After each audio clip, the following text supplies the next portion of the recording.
Chapter 688. You want to capture me? Beta Persei had a look of disdain in the face of the arrogant suitor. How about it? Do you still dare to resist? Suitor's face darkened when he saw that a small messenger of the enemy dared to show off in front of him. He was furious. Resist? Ha ha ha. This time, it was Beta Persei's turn to laugh. He didn't learn much from following Yang Chendong every day, but he did learn about 80% of his calmness and pretentiousness. The word resist is used by the weak against the strong. You're not the strong ones now, so the word resist is not appropriate. What I should say is, do you still resist? Believe it or not, we can bet that your people will never be able to get within 3 steps of me. Impudent. Suda had never been looked down upon like this before. Even someone of Agar Dorji's status would be polite to him. Even if he had a strong killing intent in his heart, he would not show any disrespect on his face. However, this foolish and boorish messenger had ignored him in front of so many people. Yes, he was stupid and crude. Otherwise, how could he be so blind and dare to threaten him at such a close distance? Although some people said that envoys were not killed in a war between 2 armies. But when one's strength reached a certain level, so what if one broke the rules? The rules were meant to be broken, weren't they? In a fit of rage, Suitor pointed his index finger at Beta Persei in front of him and said through gritted teeth, "Who's going to take him down for this con?" As soon as Suitor shouted, a guard behind him immediately responded, "Khan, leave this small fry to me to deal with." To be able to stand behind Suitor, he was either a general or a guard. But no matter which type it was, they were all very agile and vigorous. As soon as he finished speaking, a rider rushed out from the group and shouted at Beta Persei to approach him step by step. 10 steps, 8 steps, 6 steps, and he was getting closer and closer. On the other hand, Tiger's mane acted as if he didn't see anything. He stood there unhurriedly, allowing the other party to come closer as if he didn't hear anything. 5 steps. 3 steps. The big hand had already reached out and was about to touch Beta Persei's body when suddenly, the sound of a horn rang out. The person who was rushing over lost his balance and fell to the ground with a plop. The man landed on the horse, causing the warhorse to neigh. It seemed to be crying out for its master, but it also seemed to be summoning its master. Ah! It's a gun. Suda was indeed a Khan. He was experienced and knowledgeable. When the situation suddenly changed, he instinctively shouted and then quickly hid behind a few of his personal guards. When Huachong shouted, not only Suda Khan, even General Zamobila, who was known as the White Tiger, quickly hid behind a few of his personal guards and completely hid his body. Originally, they were aggressive and wanted to capture Beta Persei and punish him. But unexpectedly, the situation changed. The people they sent out died before they could even touch the corner of Beta Persei's clothes. This change shocked many of the Mongolian cavalry, especially the personal guards who were used as shields in front of them. Everyone's expression changed drastically. They were afraid that they would become the target in the next second and die on their horses. Ha, ha ha ha, Beta Persei saw the Mongolian cavalry's reaction and he laughed mockingly. Where's the person who spoke to me just now? Did he hide in his turtle shell like a tortoise? Ha ha ha. As the Khan of the Mongolian desert, when had Suitor ever been looked down upon like this? Beta Persei's shout was so loud that it was clearly a slap to his face. Even if he hid behind his personal guards, he still felt a burning pain on his face. On top of the short rocks, the black cavalry guards were standing with their spears. The shot just now was aimed at Yang Chendong's head and tail. At a distance of more than 700 meters, it was not easy to kill the enemy without hurting Beta Persei. Sixth young master, why didn't you finish off that old Khan suitor just now? Xiao Vi, the captain of the first guard, asked with a puzzled expression as he looked at the enemy with his gun. Not only him, but the rest of the guards also listened attentively. They also did not understand the sixth young master's actions. However, young Chendong shook his head helplessly. Princess Tuoya once said that her father, Khan Suitor, has the bloodline of the Golden Family. Once such a person is killed, it's equivalent to fighting the entire Mongolian army to the death. Right now, we're not strong enough. If others don't provoke us, we don't need to kill them all. But if we kill this suitor, we'll become enemies with the entire Mongolian army. Even if it's for our dignity, we won't be able to live in peace with them anymore. If Yang Chendong's goal was like Zhu Di's, which was to conquer the grasslands for the next few decades of peace in the Ming Dynasty, of course, he would have directly killed Suitor just now. But his goal was much bigger than this. In order to resolve a momentary hatred, killing Suitor would cut off the possibility of cooperation with the entire Mongolian army. Clearly, the gains did not make up for the losses. On this side, Yang Chendong was still explaining the overall situation to the guards. On Beta Persei's side, he was still cursing. He really did not care about the fact that Suitor was a Khan. Where was Suitor's face? Being constantly mocked and ridiculed, Suitor's entire body was already trembling. He could not let the other party continue. Otherwise, his lifetime of wisdom would be destroyed in a day. It seemed that the other party already knew his intentions. Since that was the case, he would just have to force his way through. He did not believe that with his absolute advantage in numbers, he would not be able to destroy the other party. Beta Persei was still cursing, "You're the ones who are ungrateful. Previously, my young master risked countless dangers to save your princess, and now you want to start a war with us? Everyone says that you Mongolians are born righteous, but what are you doing now? Where's your gratitude? Where's your sense of shame?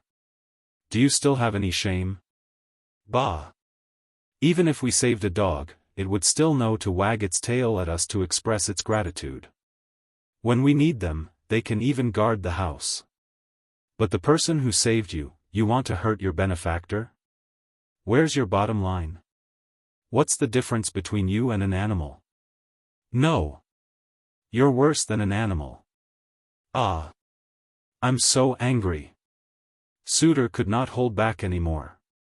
Suddenly, he shouted and interrupted Beta Persei's voice, "Mongolian warriors, the other party used firearms just now. They are undoubtedly the Ming army. Thinking back, how many of our ancestors died in the hands of the Ming army? Now, the Ming dynasty is no longer the same as before.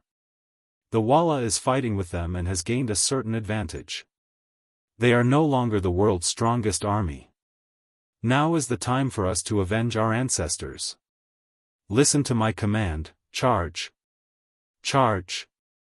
General Zamobila also hid behind his bodyguard and shouted. When they were scolded by Beta Persei, many of the Mongolian soldiers lowered their heads and the morale of the entire army dropped by a lot. Now that Suitor's shout mentioned the hatred of their ancestors, everyone's common hatred for the enemy was stimulated from the bottom of their hearts. Just as the order to charge was given, the 20,000 cavalrymen shouted and suddenly charged forward like a flood of fierce beasts. Oh my God! Beta Persei was still scolding to his heart's content when the enemy suddenly moved. He shouted and turned his horse around to leave. 1 against 10,000, no matter how strong he was, it was impossible for him to win. Beta Persei turned around and ran, accompanied by bursts of gunfire.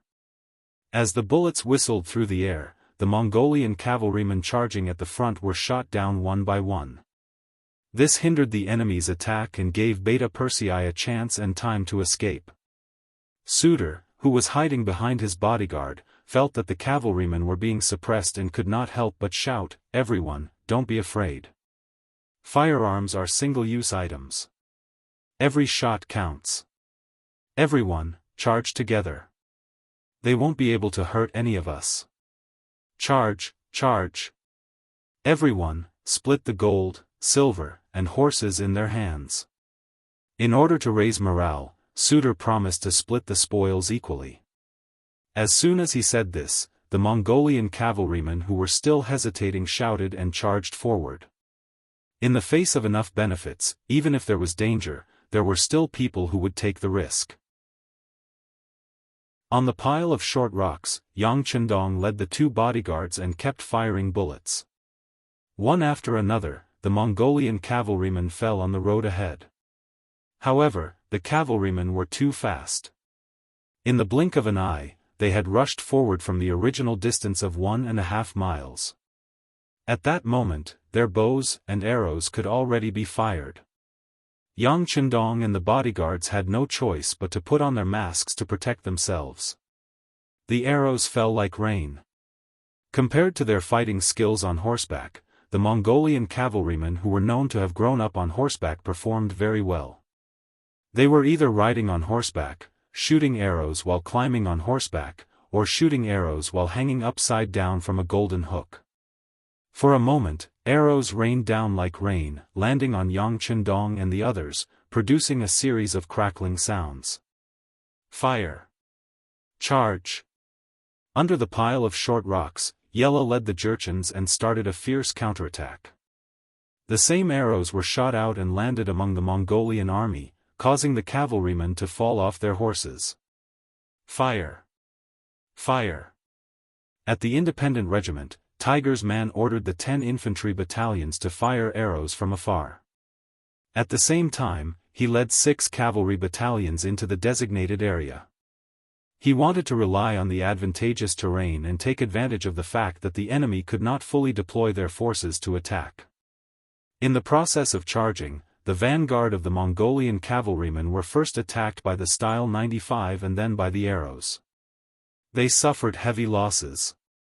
The general who led the team saw that they had lost more than 30% of their forces before they even reached the enemy.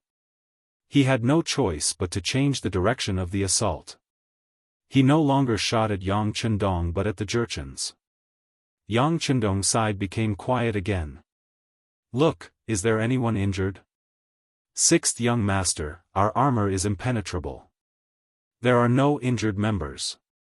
Cho Wu and Dao Shao, the two captains, checked the armor and reported. Chapter 689. Okay, then let's prepare to counterattack. Look carefully and shoot. We have to hit them until they can't even find north. Yang Chendong took off the Type 95 pistol from his back and reloaded it with a new magazine. Then, he aimed and pulled the trigger. Beta Persei had already returned to the team and was also aiming with the Type 95 pistol. There were simply too many Mongol cavalry and they were everywhere in sight. This made it so that they didn't need to aim too much. They just needed to fire based on their instincts, and often, an enemy would be shot and fall off their horse. Although the number of guards was limited, wherever they aimed, the Mongolian army would be heavily injured. This greatly suppressed the enemy's morale and courage. Still hiding behind his bodyguard, Swade stared at the pile of short rocks with a face full of anger. He couldn't understand how the enemy's muskets were so powerful that they could shoot so many bullets and injure so many of his soldiers. "No, we can't let them kill without any scruples. Men, send out 1,000 cavalry and charge forward. I don't care what method we use, we have to destroy these people. We can't let them become a threat." As soon as the Khan gave the order, a cavalry of 1,000 men charged towards the pile of rocks. "They're finally here." Yang Chendong had already expected that the enemy would send troops to restrain him. He sneered, "Fire at them. I want to see if they're made of iron. Facing our bullets, will they be afraid?" It was only 1,000 cavalrymen, so Yang Chendong and the guards didn't really care about them. After everyone agreed in unison, they turned the muzzles and aimed at the charging cavalrymen and pulled the trigger. As gunshots rang out, countless cavalrymen fell off their horses. Although they charged very quickly, they still lost more than half of their forces in the process. "Put away your guns. Attack." Seeing that the enemy was less than 100 meters away from him, Swade immediately shouted. Yang Chendong immediately put the 95 style on his back and pulled out his cavalry saber. With a shout, he rushed towards the pile of short rocks. Along with him were more than 100 black cavalry guards. They charged down like ferocious tigers.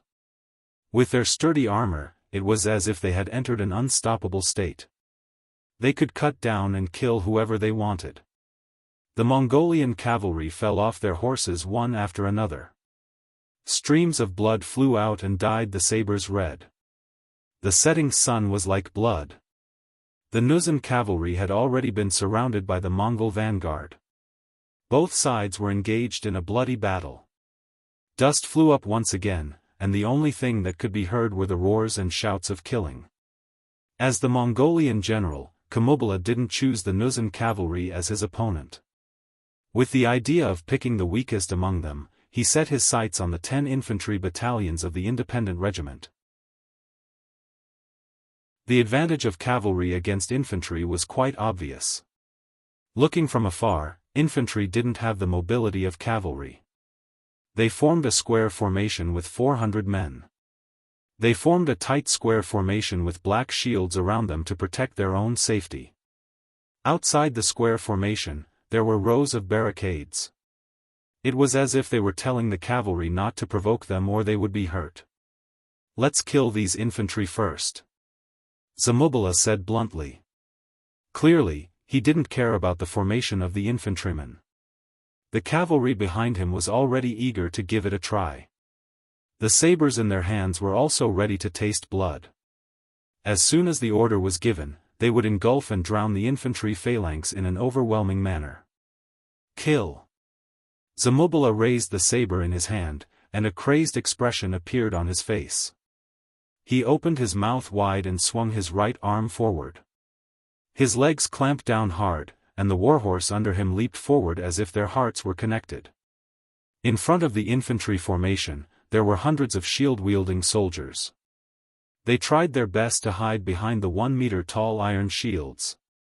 When the cavalry launched their attack, waves of arrows fell on the shields like raindrops.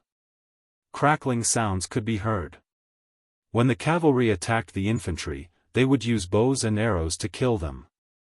If used well, a wave of arrows could often severely injure the enemy. When the cavalry truly arrived, the morale of the army would be crushed.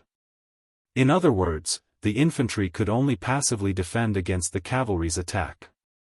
It was as natural as a cat eating a mouse. However, when the 5-star army was involved in this matter, it was a completely different matter. Only defending and not attacking wasn't their habit. Split. After seeing the shield-bearers block the enemy's first wave of arrows, the battalion commanders of each infantry phalanx shouted out loud. The originally airtight square formation suddenly split into two from the middle. In the middle of the square formation, there were hundreds of musketeers. Some of them were lying on the ground, some were half-squatting, and some were standing. They were divided into several echelons and formed a unique scenery. Fire! Fire! Fire! When the battalion commander gave the order to attack with a hoarse roar, the 100 gunmen with Type 81 rifles began to spit out their own tongues of fire. As the gunshots rang out, the enemy riders fell to the ground one by one in coordination with the sound of the gunshots. Since they were prepared, the Mongol cavalry were caught off guard. Some of them were just brandishing their sabers when they were shot in the chest. Some of them had just jumped over the barricades when they were shot in midair along with their horses. Some of them were running with their heads down when they felt a sharp pain in their chest and fell off their horses with a plop. Even more of them had lost their lives before they could even figure out what had happened. Even if they were dead, their horses were still running forward without them knowing. Luckily, the dense barricades were effective. In the end, without the guidance of their owners, the war horses were forced to stop in front of the barricades. The musketeers were the original auxiliary soldiers. The current independent regiment was built on the foundation of the 6 auxiliary battalions. In other words, there were more than 2,000 auxiliary soldiers who knew how to use guns well. Now, there were only 10 infantry formations, and each formation only had 100 gunners. It was easy to gather them. This was also the trump card that Tiger Edge had prepared when training the infantry of the independent regiment. Now that it was used, it brought about an astonishing power and effect. The 1,000 auxiliary soldiers each held a Type 81 rifle that was much more powerful than the Type 81 rifles of this era. When the sound of gunshots rang out and the enemy cavalry was killed one by one on their horses, it was a shocking sight. Even the soldiers of the other independent regiments who were captured during the Battle of Liaohe were shocked by the strength of the auxiliary soldiers. It wasn't that they hadn't seen muskets before. In fact, because they were all comrades, they had even seen them up close. It was just that before they became auxiliary soldiers, they didn't even have the right to touch a gun. Because of this, many of their comrades were angry. They thought, "What are you guys so proud of? Isn't it just muskets? The Great Ming Empire already has these things in their army." However, when they saw and experienced everything, they were still shocked. They were both muskets, but there were obviously too many differences. For example, the stability, continuity, lethality, and so on. Although they only served in the new Urgendusi region and didn't have the chance to come into contact with muskets, they could still feel the difference between the muskets in their comrades' hands and the Great Ming Empire's. This was because if the Great Ming Empire had muskets with such lethality, with their advantage in numbers, would there be anyone who could be their opponent? The Divine Arms Battalion. Zamubala's face, which was as red as blood, showed a horrified expression. Decades ago, the Great Ming Empire relied on the muskets of the Divine Arms Battalion to defeat their ancestors. After all these years, they originally thought that the Great Ming Empire had been divided into the north and the south. They originally thought that Baiming was an arrow at the end of its flight after the incident at the Tumu fortress. It was time for the Mongolians to rise again. But now, when they saw the scene of thousands of muskets firing at the same time, they knew that the misfortune of the Mongolians had arrived again. It was just a charge, but they lost thousands of cavalrymen. These were all the good men of the Mongolians in the Gobi Desert. They all had families, brothers, and sisters. Now that they had all died in battle here, how was he going to explain it? Zamubala felt like he had punched an iron plate. He originally thought that it would be an easy move to use cavalry to deal with infantry. But now, they had suffered heavy losses before they could even charge over. If they continued to fight, how many of their brothers would they have to lose before they could obtain a victory? They were no longer as arrogant as before, nor were they as confident as before. Zamubala wanted to pass on what happened here to the Khan. How could their 20,000 cavalrymen deal with such a powerful enemy who possessed firearms? Zamubala felt a headache coming on. Khan Sud also felt a headache coming on. It was not because of anything else, but because a scout had reported that a large number of cavalrymen had suddenly appeared on both sides of them. Although they could not see the situation of the other party, they should be enemies and not friends. Why are there still enemies? Didn't Tuoya say that the 5-star army has less than 10,000 soldiers? Khan Sud's expression changed from the confident look he had before. He started to feel conflicted. He believed that even if the enemies that appeared on both sides were on the same side as the 5-star army, with his 20,000 Mongolian soldiers, he did not have to worry about losing. But after spending so much effort, and in the end, sacrificing 800 of his own men to kill 1,000 of his enemies, just to fight a bloody battle with a 5-star army that he didn't have much hatred for. Was it worth it? What was his goal? Just as he was conflicted over this question, one of Zamubala's soldiers ran over. Khan, something bad happened. The enemy has the Divine Arms Battalion, the Divine Arms Battalion. What's the matter? Why are you making such a big fuss? Khan Sud was already in a bad mood. When he was shouted, his expression became even worse. Isn't it just the Divine Arms Battalion? I already know.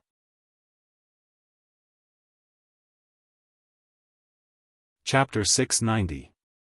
Of course, Suda knew. Previously, when Beta Persei came over to persuade them not to act rashly, he fired his flintlock, which gave the other party a chance to escape. Flintlocks were indeed one of the nemeses of cavalry, but it was only effective when there were a lot of them. Seeing that Sud Khan didn't seem to pay attention to his shouts, the bodyguard thought for a moment and realized where the problem was. Thus, he shouted again, "Khan, it's thousands of Great Ming's Divine Machine Battalion. They all have powerful flintlocks in their hands. General Zamobula has suffered heavy losses after charging several times." This time, the problem was finally explained clearly, and Suda's expression became more and more unsightly. "What? Thousands of Great Ming's Divine Machine Battalion? That must be the Divine Machine Battalion. My God, how is this the 5-star army? It's clearly the main force of the Great Ming Dynasty. How did we end up fighting against them?"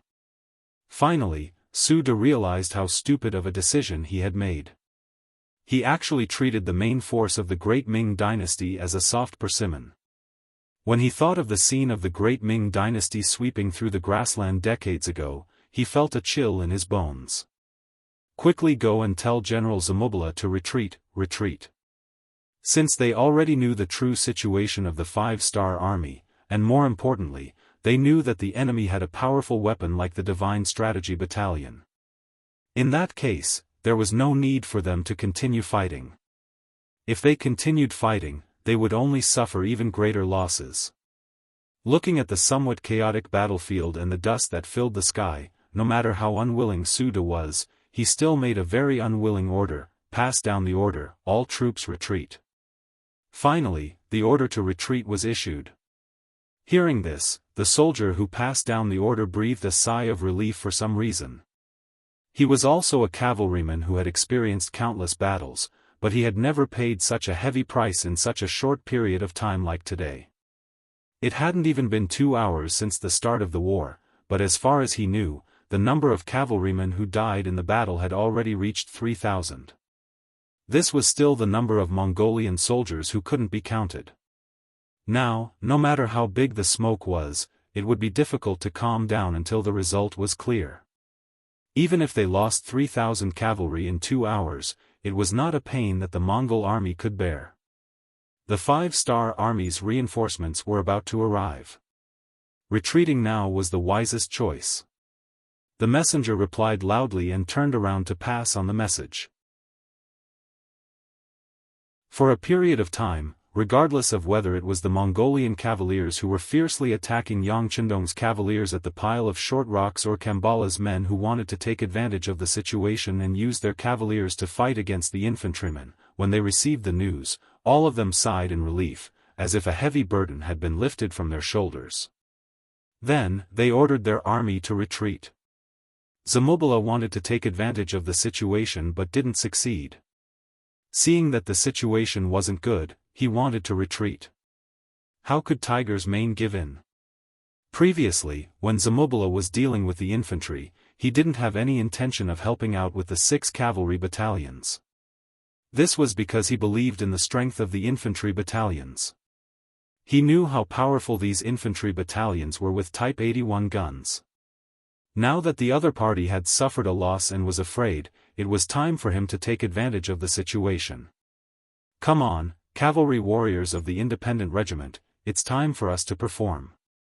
Charge with your regiment commander." Tiger's Mane acted just like how he dealt with Hilario's cavaliers.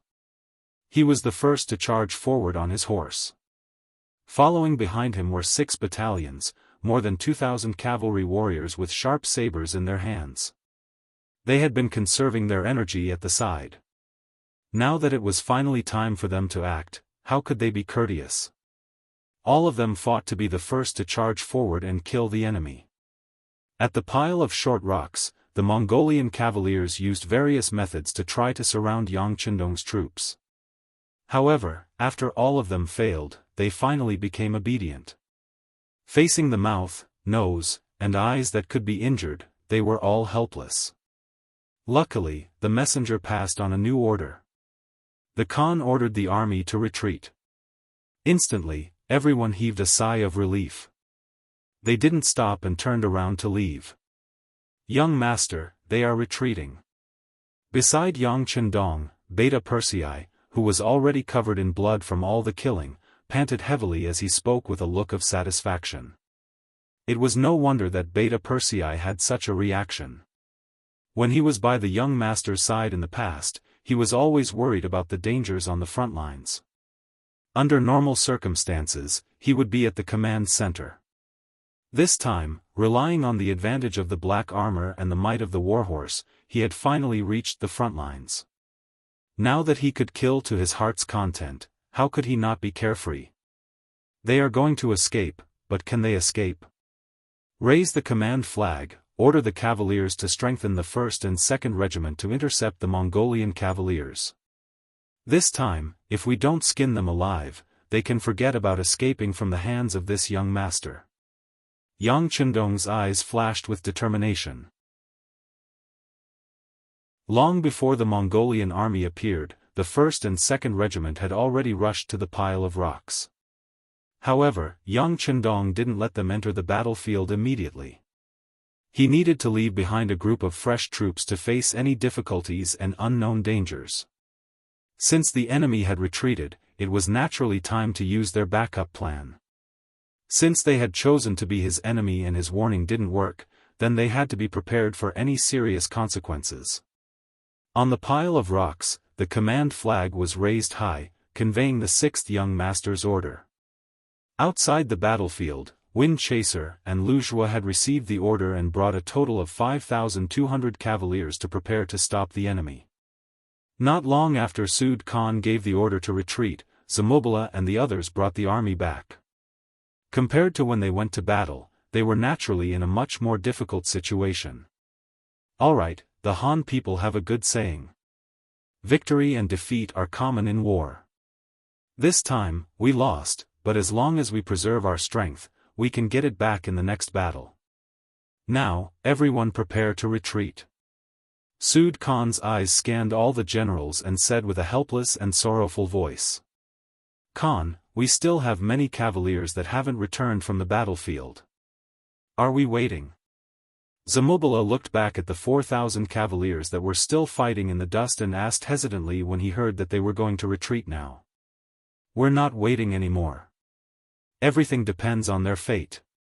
To tell you the truth, a large number of the 5-star army has appeared behind us. Even if we go back now, we have to be prepared to be intercepted. Alright, let's not delay any longer and leave now. To be able to become a Khan, one had to have a strong will. A loss was a loss. The most important thing was how to preserve the greatest strength in the face of a loss. As for sacrificing some people, although he felt some pain in his heart, he didn't even blink his eyes. The Khan had a strong will. Furthermore, they knew that the 5-star army was approaching from behind. Who would say anything else? They immediately started to retreat.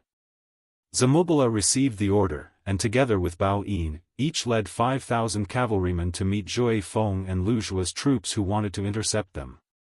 Suyu led 2,000 cavaliers and his daughter Tuoya through the battlefield and returned from the northeast direction.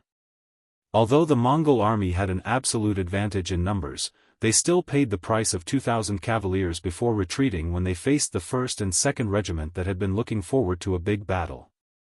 This was because the 6th young master's flag had clearly stated that they shouldn't chase a cornered enemy. Otherwise, if they were bitten by them, they might have to pay twice the price. Sud Khan retreated, or it could be said that he had escaped. The remaining 4,000 cavaliers that were fighting the Nuzan cavalry did not know about this. The commander of the independent regiment, Tiger's Mane, was ordered to bring 6 battalions of soldiers into the battle. After some instructions, the Nuzan cavalry retreated from the battlefield, leaving only 2,000 Mongol cavaliers searching for their opponents. The 1st and 2nd Regiment also came to the main battlefield. Along with them were the 2,000 war horses that they had just captured, as well as 200 captured Mongol cavaliers. 1st Regiment Zhui Feng reporting to the 6th Young Master, 2nd Regiment Commander Luzhua reporting to the 6th Young Master. Good, you guys came at the right time. Regiment Commander Lu, call Battalion Commander Tei Mu, over. Yang Qindong nodded at the two regimental commanders who had just arrived. He then called out 3rd Battalion Commander Taimu, 3rd Battalion Commander, come over. The 6th young master is looking for you. Lu Zhuo turned around and shouted. Under everyone's envious gazes, Taimu jumped off his horse and ran over to Yang Qindong. 2nd Regiment Commander Taimu greets the 6th young master. He gave a somewhat awkward military salute. Although it was not standard, it was obvious that this Mongol general was trying his best to adapt to the 5-star army's military rules. He returned the salute and lowered his hand. After Taimu lowered his hand, Yang Qindong pointed at the battlefield. There are about 2,000 Mongol cavaliers here. I'll give you a chance. You can convince as many of them as you want to live. If you don't want to surrender, then you can die. Do you understand? Understood, 6th young master. Taimu's body trembled. When he understood what the 6th young master meant, he immediately gave a solemn military salute. As a Mongol, he naturally did not want to see his comrades die in front of him.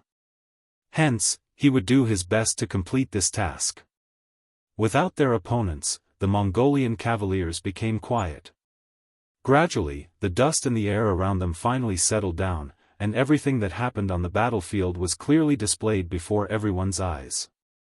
The 2,000 Mongol cavaliers who thought that they had killed all their opponents wanted to cheer in unison for victory.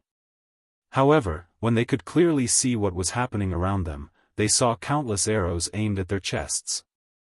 At that moment, many of them revealed panicked expressions. What's going on? Where's our Khan? Where's our Mongol army? Don't tell me they were all killed.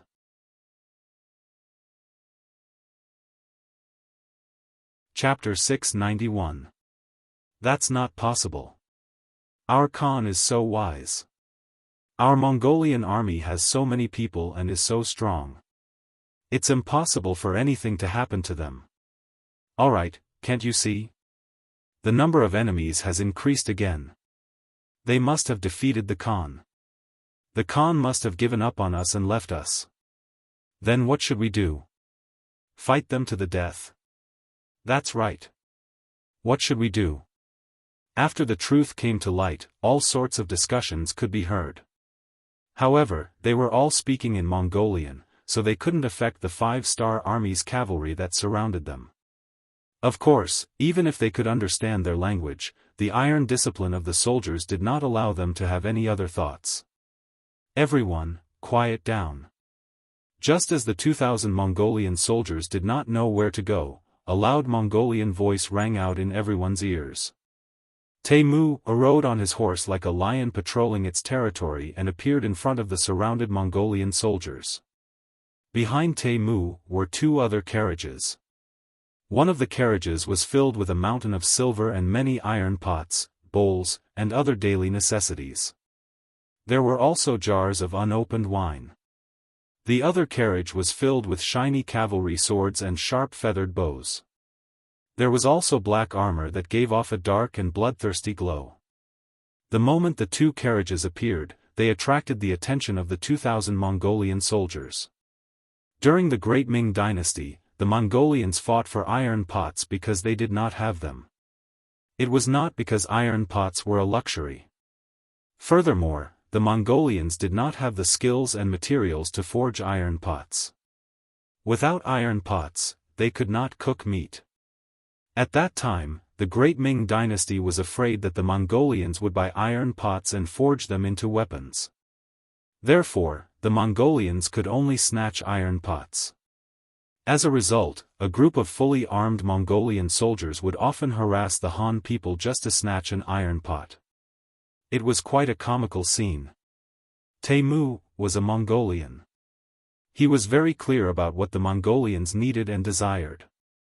Instead of trying to persuade or reason with these people, it would be better to give them something tangible and give them what they desired the most.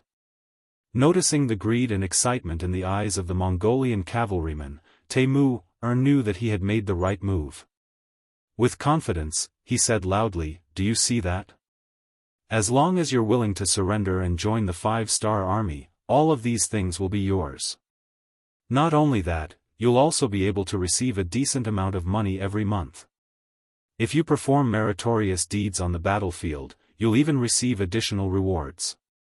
It can be said that the 5-star army has many good things that no one can imagine. You are all brave warriors. The 6th young master because he respects you.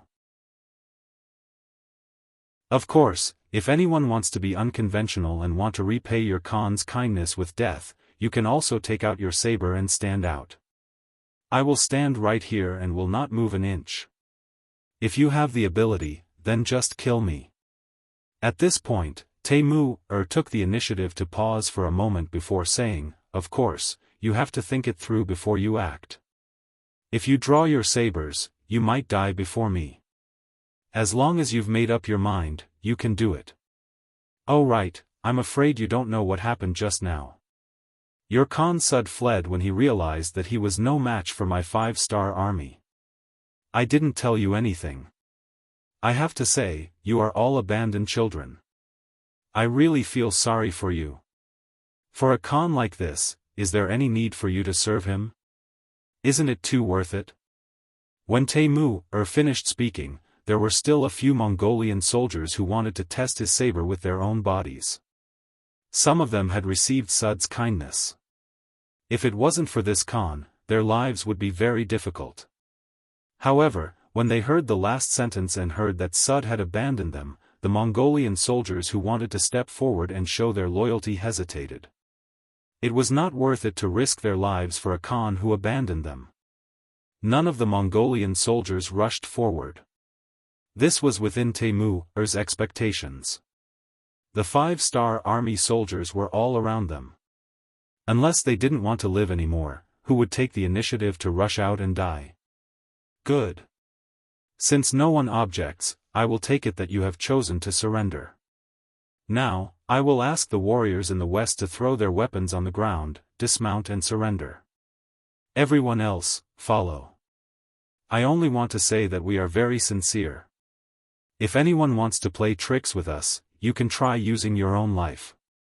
After Taimur said this, he looked at the soldiers in the west and said, you have 3 breaths. If you don't surrender immediately, don't blame us for being impolite. 1. 2. Finally, under Taimur's slow and drawn-out voice, a Mongolian cavalryman threw down the saber in his hand and jumped down from his warhorse. Holding the reins of his warhorse, he was the first to walk out. Surrendering was equivalent to letting go of all their dignity. If it was any other time, who knew how many people would laugh at him? However, they didn't. In the face of life and death, especially when the person they were dying for was not worth it, they wisely chose to survive. Only by surviving would a person have hope, a future, and the possibilities of the future. Riding on the white dragon horse and standing on a pile of rocks, Yang Chendong took in all of this with a natural smile on his face. Beta Persei, come here. Young master. Beta Persei, who was standing at the side, came to Yang Chendong's side. Go ahead and return to the main camp. Tell your logistics team to prepare the food. Also, prepare more silver, wine, cigarettes, and sabers. This young master wants to celebrate. Also, send a telegram to Tsushian City when you return. Tell them to quickly transport the next batch of resources I want. I want as much as you can. Don't think it's too much. Yang Chendong chuckled. Yes, young master. Beta Persei naturally nodded in agreement. However, out of worry, he still asked, young master, are the resources still being transported by sea? Yes, just like last time. Yang Chendong nodded. After the continuous battles, the strength of the 5-star army had increased tremendously. At this moment, when they were added to the new, Gandusi region, there was naturally nothing to worry about. It would be best if they didn't provoke him. If they dared to provoke him, he didn't mind teaching them how to be an honest person. Beta Persei led a small group of people straight to the main camp. After the Mongolian cavalry put down their weapons, handed over their horses and became infantry, they followed the main force of the 5-star army back to the main camp dozens of miles behind them. At this moment, the sun was about to set and a touch of red hung on the horizon.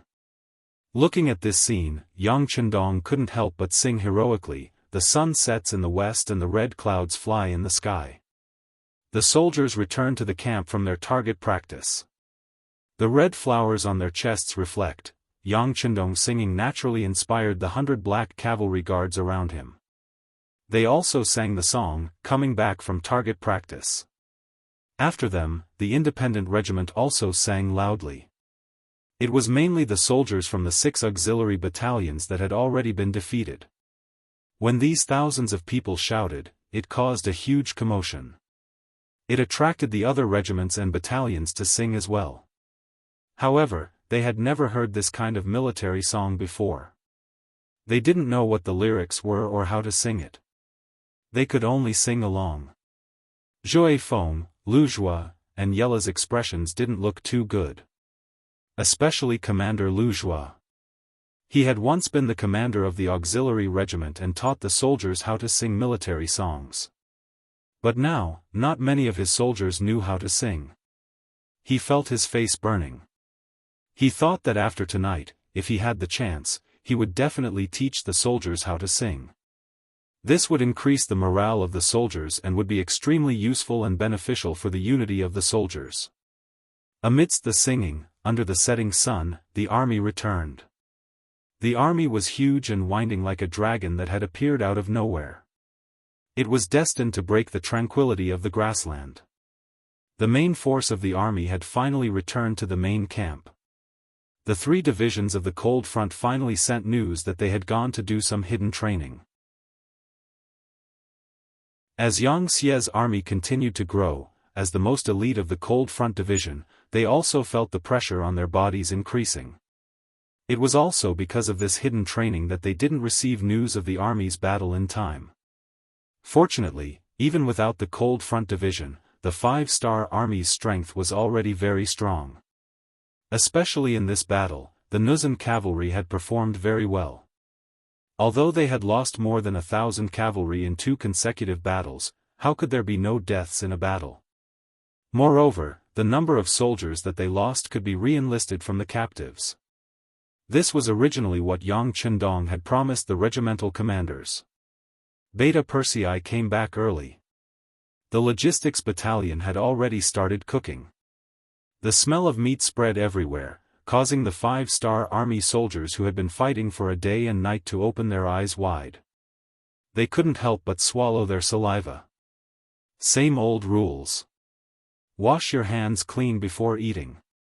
After the meal, we will reward you according to your contributions and distribute the rewards.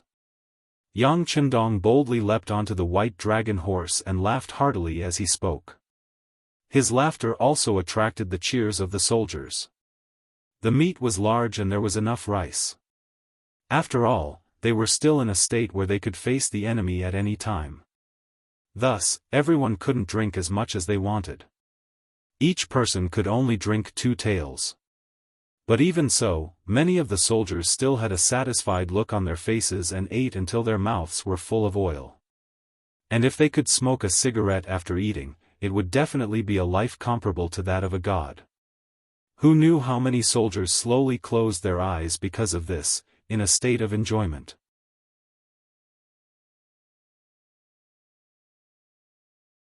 Chapter 692. After the 2 battles, they had taken over 1,000 Tatar prisoners and another 3,000 Mongolian prisoners. These 4,000 people were still in the captive camp. They were lucky enough to see the 5-star army having a meal. In that era, it was not easy for soldiers to have a full meal. Usually, they would only have such an opportunity before a great battle, or when they had won a great battle and rewarded the army with a great victory. But even so, not all soldiers were able to enjoy such treatment. Generally speaking, a general would naturally have enough food to eat.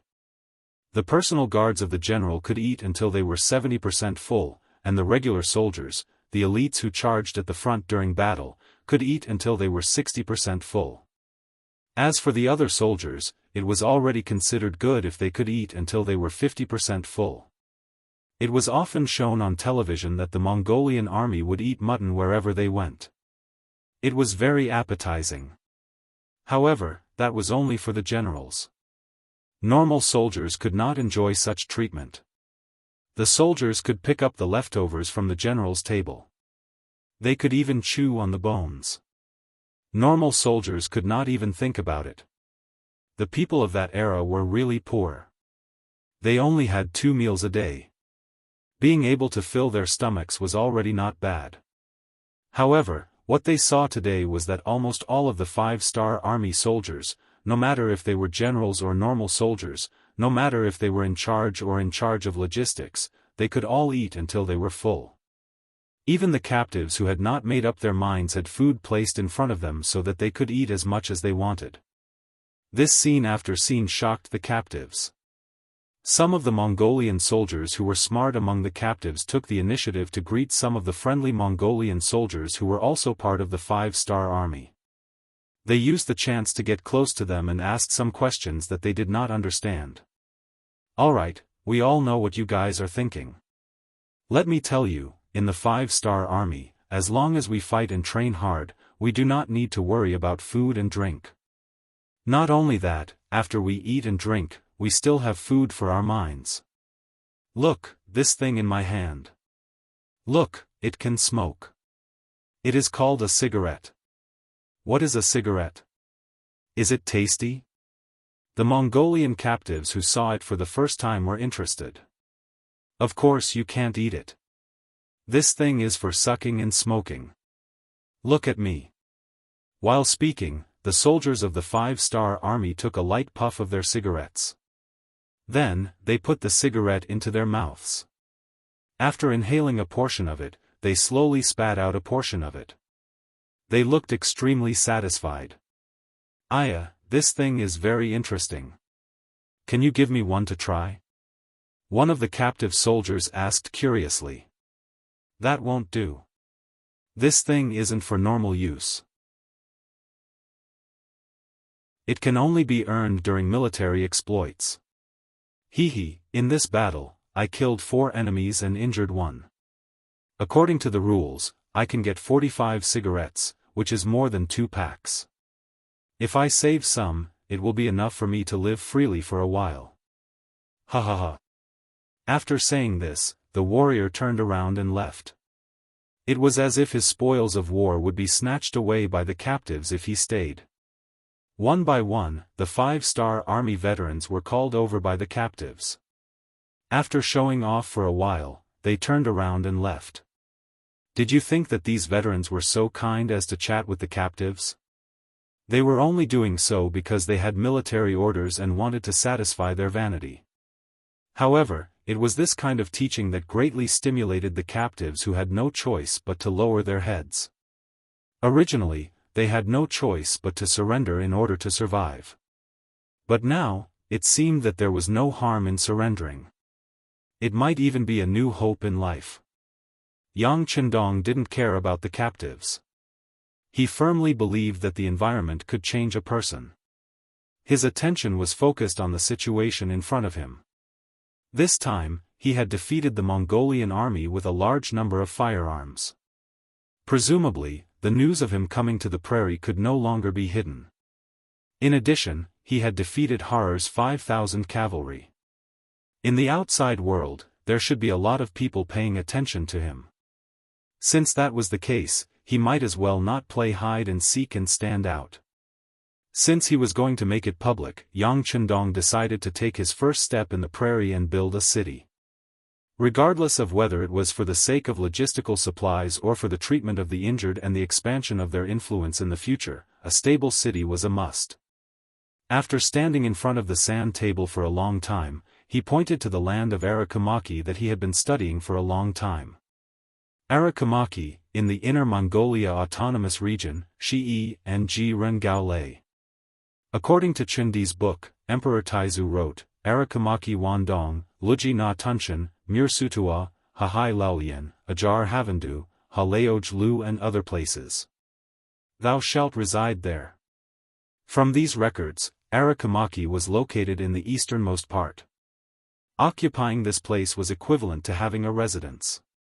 Moreover, it was also very close to the Baiming realm. In the future, no matter where he decided to extend his tentacles, it would be much more convenient. Most importantly, with a foundation, no matter what he did in the future, he would have fewer worries. What kind of people are there in Arakamaki? Pointing to the sand table, Yang Chendong asked Su Yunsheng, who was standing by the side. Reporting to the sixth young master, there are only about 500 Tatar cavalry there. You also know that the relationship between Baiming and the Walla is very tense. The closer we get to them, the more scarce our resources are. In order to survive, many of the people here have already moved away. Now, other than the cavalry, there are only about 1,000 Mongolian people. 1,000 people? That's too little. When we need to build a city, I'm afraid we won't even be able to find workers. However, this is the only thing we can do. Right, you've been to Arakamaki, right? How was the environment there? Although Yang Chendong felt a little regretful, how could there be anything perfect in the world? Su Yunsheng hurriedly nodded. Yes, young master, I've been there. There were originally walls there. Later on, when Ming Chengzu went north to conquer the grasslands, it was repaired. The foundation is not bad, and the area it occupies is not small. Once there are enough resources, there shouldn't be a problem to build a large city. Good, tonight you will lead the reconnaissance team to take over Arakamaki, then announce to the outside world that it is the territory of our mercenaries. Yang Chendong nodded, his aura becoming very firm. He had fought with the Tatar and Mongol tribes separately, and it had attracted the attention of many people. If he did not immediately send troops to take over Arakamaki, even if it was to monitor him, it would be occupied by other forces. At that time, if he wanted to take over Arakamaki, he would have to fall out with one of the parties.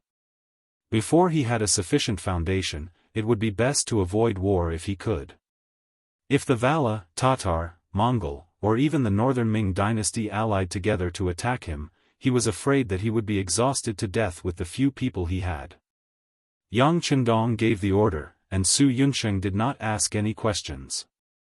He nodded and agreed. Yes, after dark, our reconnaissance team will move out. Tomorrow morning, when the sun rises, this news will be spread all over the grasslands. Good, you can go. Call the 3rd Division Commander Wu Sheng and Political Commissar Chen Bo over. Yang Chendong did not even raise his head, and continued to look at the sand table in front of him, as if he had thought of something. After a while, the 2 senior officers of the 3rd Division of the Cold Front appeared in Yang Chendong's tent. How is it? Are you feeling regretful that you didn't get to fight the last battle? As soon as he saw the 2 young officers with the rank of senior colonel, Yang Chendong pointed at them and asked jokingly. Hiding in the grassland was different from hiding in the forest. Without the protection of trees, hiding in the open grassland would naturally require a higher level of training for a cavalry unit to be able to launch a sudden attack. However, under Yang Chendong's theoretical guidance, Wu Sheng and Chen Bo still did as they were told. They had already achieved some results. It was still difficult to hide a division in the open grasslands, but it was possible to hide a company or even a battalion. Just think about it. When both sides were about to fight, a powerful enemy cavalry suddenly charged out from the ground. It was self-evident what the outcome of the battle would be. Thus, even though the 3rd Division of the Cold Front didn't make it to the last battle, they did not regret it. This was because they knew that the 6th young master's ambitions were far-reaching. There would be more battles to fight in the future. As long as they could train their troops to become stronger, there would be no lack of opportunities for them to perform. There are some regrets, but we believe that gold will shine. The 3rd Division of the Cold Front will always be the strongest cavalry unit. Political Commissar Chen Bo chuckled and said confidently. Yes, the 3rd Division of the Cold Front will always be the strongest. Commander Wu Sheng said with even more confidence. His expression was filled with determination. Good. Seeing the confidence of his two subordinates, Yang Chendong was very happy. His subordinates had to have this kind of spirit. They had to be invincible. Only this kind of army could become a true elite unit. Only this kind of army could win every battle. Yang Chendong was very satisfied with Wu Sheng and Chen Bo's attitude. Then, he began to assign tasks. It's like this. This time, I will teach you a very important and difficult mission. Cross the Daxing and mountain range, cross the Liao River and Songhua River to reach Hai Town. There, you will receive a large amount of military resources from Crimson City and rush back here. Pointing at the location on the sand table, Yang Chendong said, I want the 3rd Division to be like Monkey Sun this time. Create havoc in the sky and make the Baiming army in the new, Ergon district not dare to say anything. If they try to stop you, you can use the banner of loyalty. If they still dare to stop you, you can teach them a lesson. How about it? Any questions?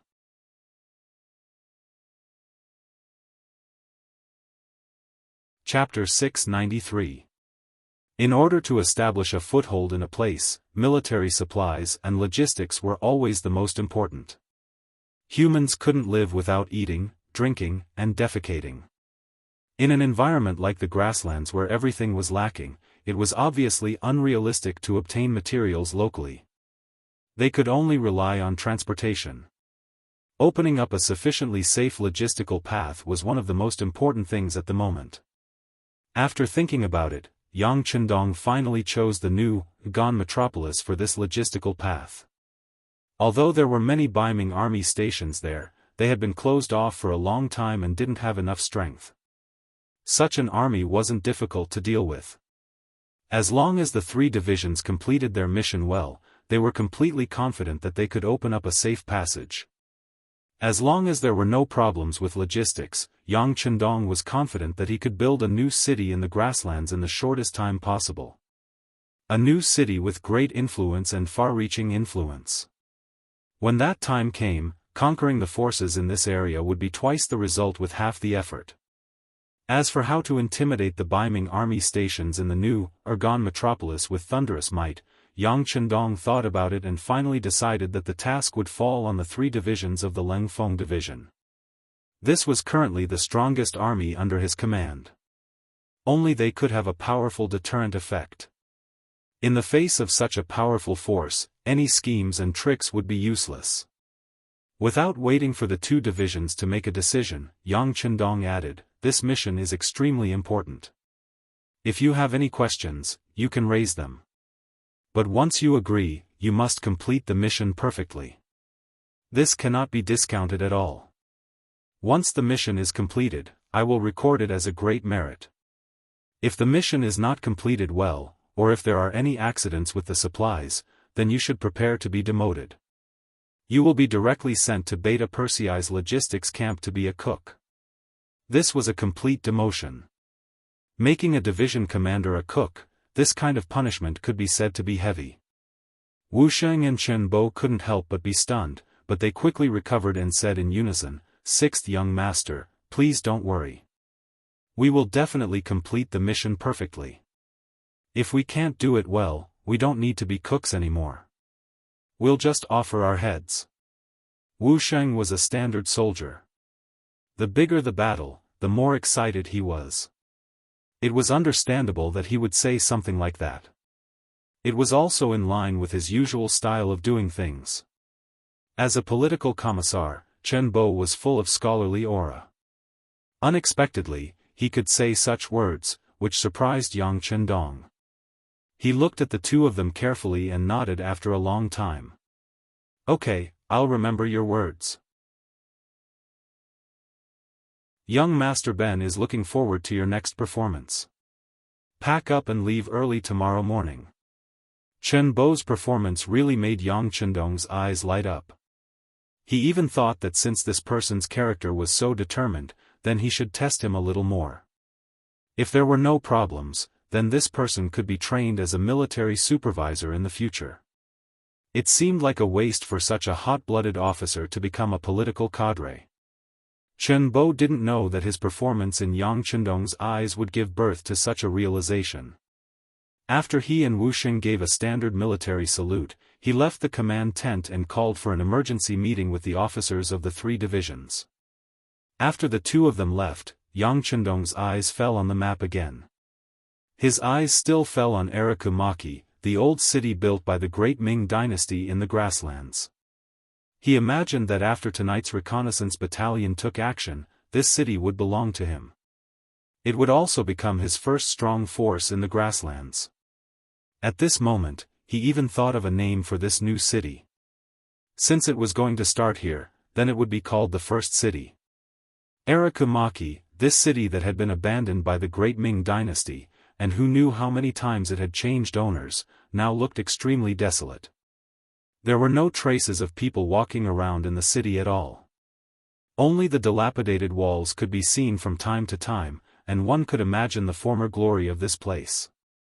It wasn't the first time Su Yunsheng came here. But for tonight's military operation, he once again disguised himself and appeared here. In order to not attract attention, he only brought 2 of his trusted aides and the reconnaissance battalion's 1st company commander, Yenda, battalion commander. There are only 500 enemy cavalry and 1,000 Mongolian civilians. If we want to take over this place, why do we need to be so careful? I just need to move out and the mission will be completed. Yenda was very dissatisfied with the battalion commander's cautiousness. In his view, there was no need to spend so much effort on such a deserted city. Caution is the parent of safety. Su Yunsheng shook his head. Then, as if he thought of something, he looked up at Yenda and said, "Commander Yen, people can have pride, but they can't have arrogance. If you continue to look down on everything like this, I will consider transferring you out of the reconnaissance battalion."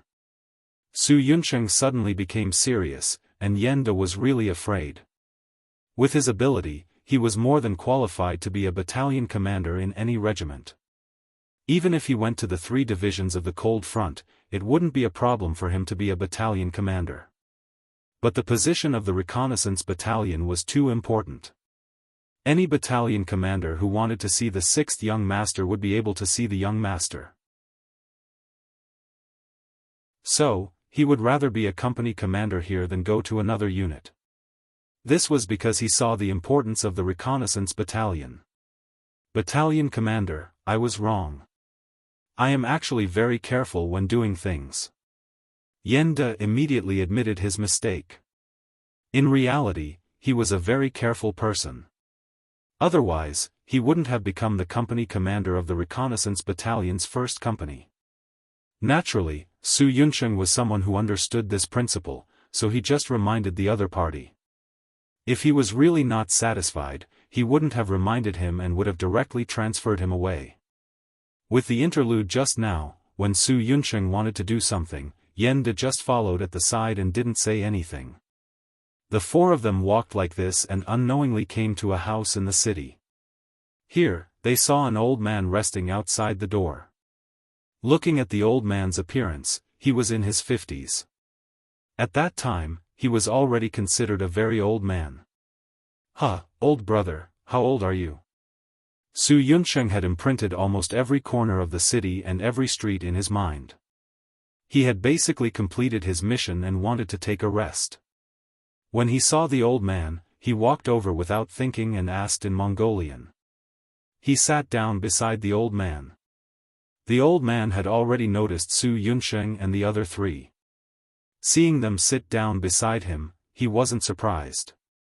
Instead, he smiled and answered. "This old man is 56 this year." "Oh, that's still a very old man," Su Yunsheng said casually. "You can say that." The old man chuckled. His face was filled with reminiscence, and the vicissitudes of life were written all over his face. Seeing that the old man seemed to be reminiscing about something, Su Yunsheng didn't disturb him. Instead, he reached into his bosom and took out a piece of dried meat that he always carried with him. He also took out a bottle of old wine from the hands of 2 bodyguards and placed it in front of the old man. If you want to get what you want from others, you have to pay first. This was what Yang Chendong always said. Now, the scouts who were good at gathering information had learned most of it. The wine and meat that was suddenly placed in front of him made the old man, who was originally sitting at the door basking in the sun, stunned. Then, the way he looked at Su Yunsheng and the other three changed. Allowing the old man to size them up in front of him, Su Yunsheng only smiled and didn't say anything. But unexpectedly, the old man suddenly said, "Although you are dressed like Mongolians, but if this old man didn't guess wrongly, you should be people of the Ming Dynasty, and soldiers of the Ming Dynasty." Suddenly being exposed, the faces of Yen De and the two bodyguards couldn't help but tighten. They even instinctively wanted to pull out their swords to silence the old man. On the other hand, Su Yunsheng's expression didn't change, and his heart didn't beat fast. He casually raised his arm and stopped the actions of the three bodyguards. He smiled and looked at the old man and asked, "But I don't know why old brother thinks so." He. The old man didn't seem to notice the actions of the three bodyguards. He casually smiled and said, "Only people of the Ming Dynasty who understand etiquette would treat guests like this. If you were really Mongolians, you definitely wouldn't be so polite to this old man." So it was because he was too polite that it aroused the suspicion of the other party. Su Yunsheng reflected in his heart. Should the scouts learn to be more domineering when they go out to do things in the future? While his heart was still thinking about this unintentional loophole, the old man spoke again, "Although your Mongolian can be considered authentic, but let's talk in Chinese." Speaking of which, I haven't spoken Chinese in a long time.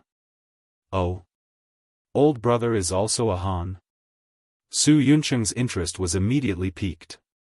After all, other than his comrades, to be able to meet a fellow Han here was still very delightful. I can be considered half Han. My father was a Ming Dynasty man.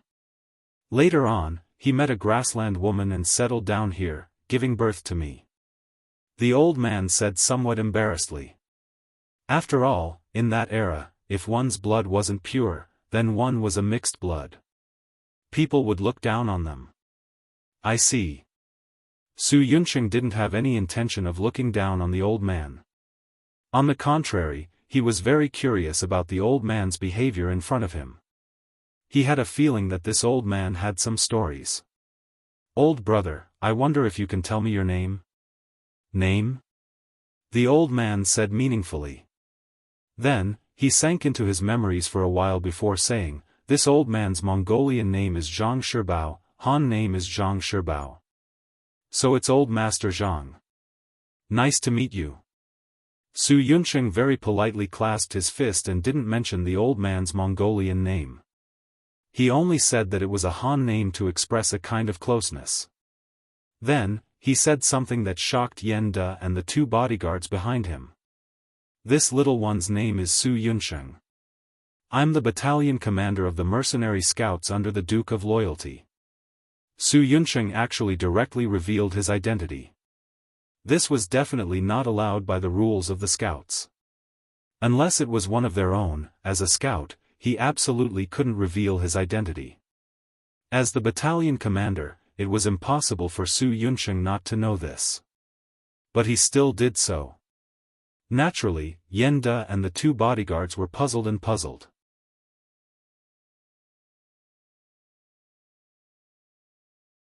Chapter 694. Naturally, Su Yunsheng had his own reasons for saying this. First, he found that this old man named Zhang Shibao was very honest. Otherwise, even if he saw through it, there was no need to say it. Because sometimes, a wrong word could cost one's life. Secondly, he felt that Zhang Shibao still had a good impression of him, or rather, of Ming Ren. Third, even if he made a wrong judgment, he was confident that he could make the other party stay and not let the news of him appearing here spread. Since that was the case, there was no harm in directly revealing his identity.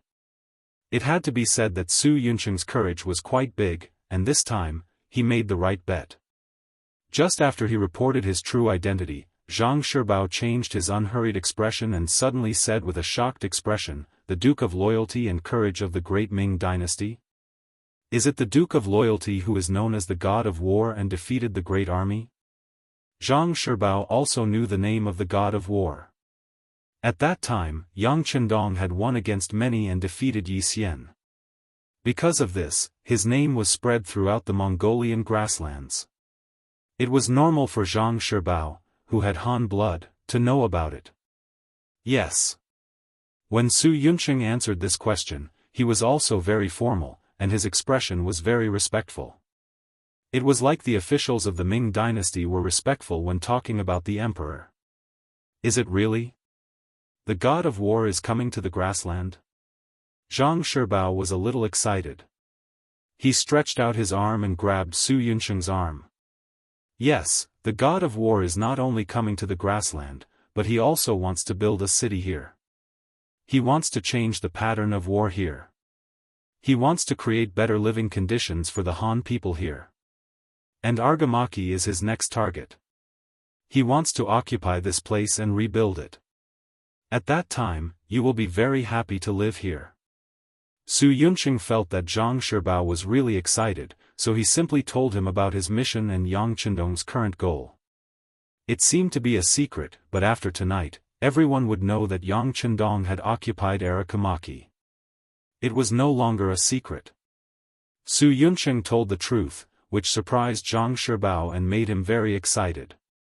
Good, that's great.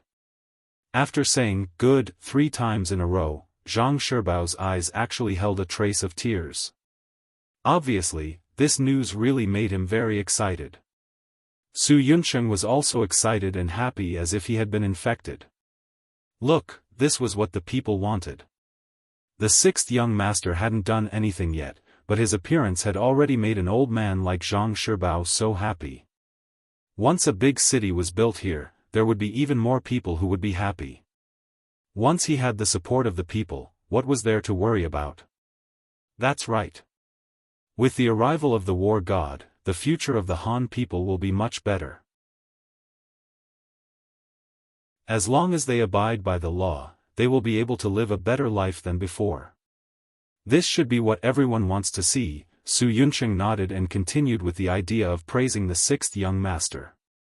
Zhang Shibao's eyes lit up when he heard that. Then, he repeated thoughtfully, can the Han people really live a good life? Of course. You don't understand the war god. He has always been merciful to his enemies, but he is very good to the Han people. I'm afraid you still don't know that the former Jiaoji and Lansang kingdoms are now under the rule of the war god. The Han people there received a large amount of land and their lives are better than before by 100 times.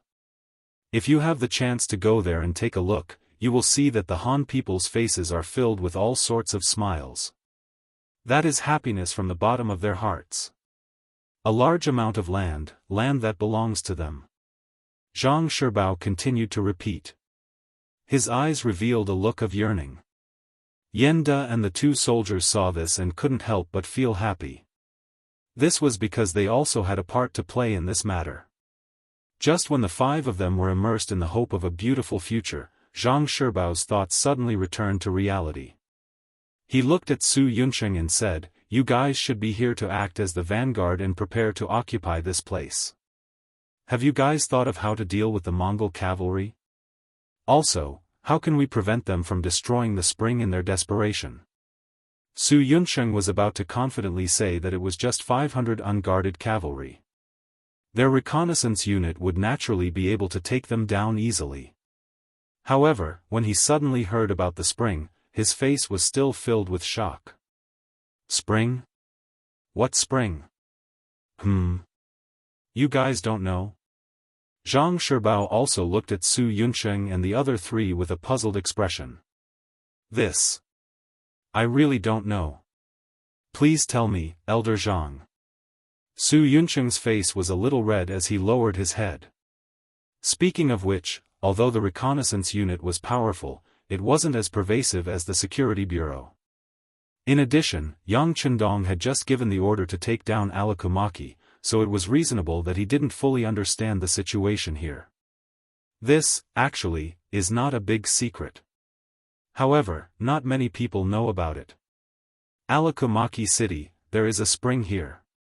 It is also because of this that the problem of water source is solved.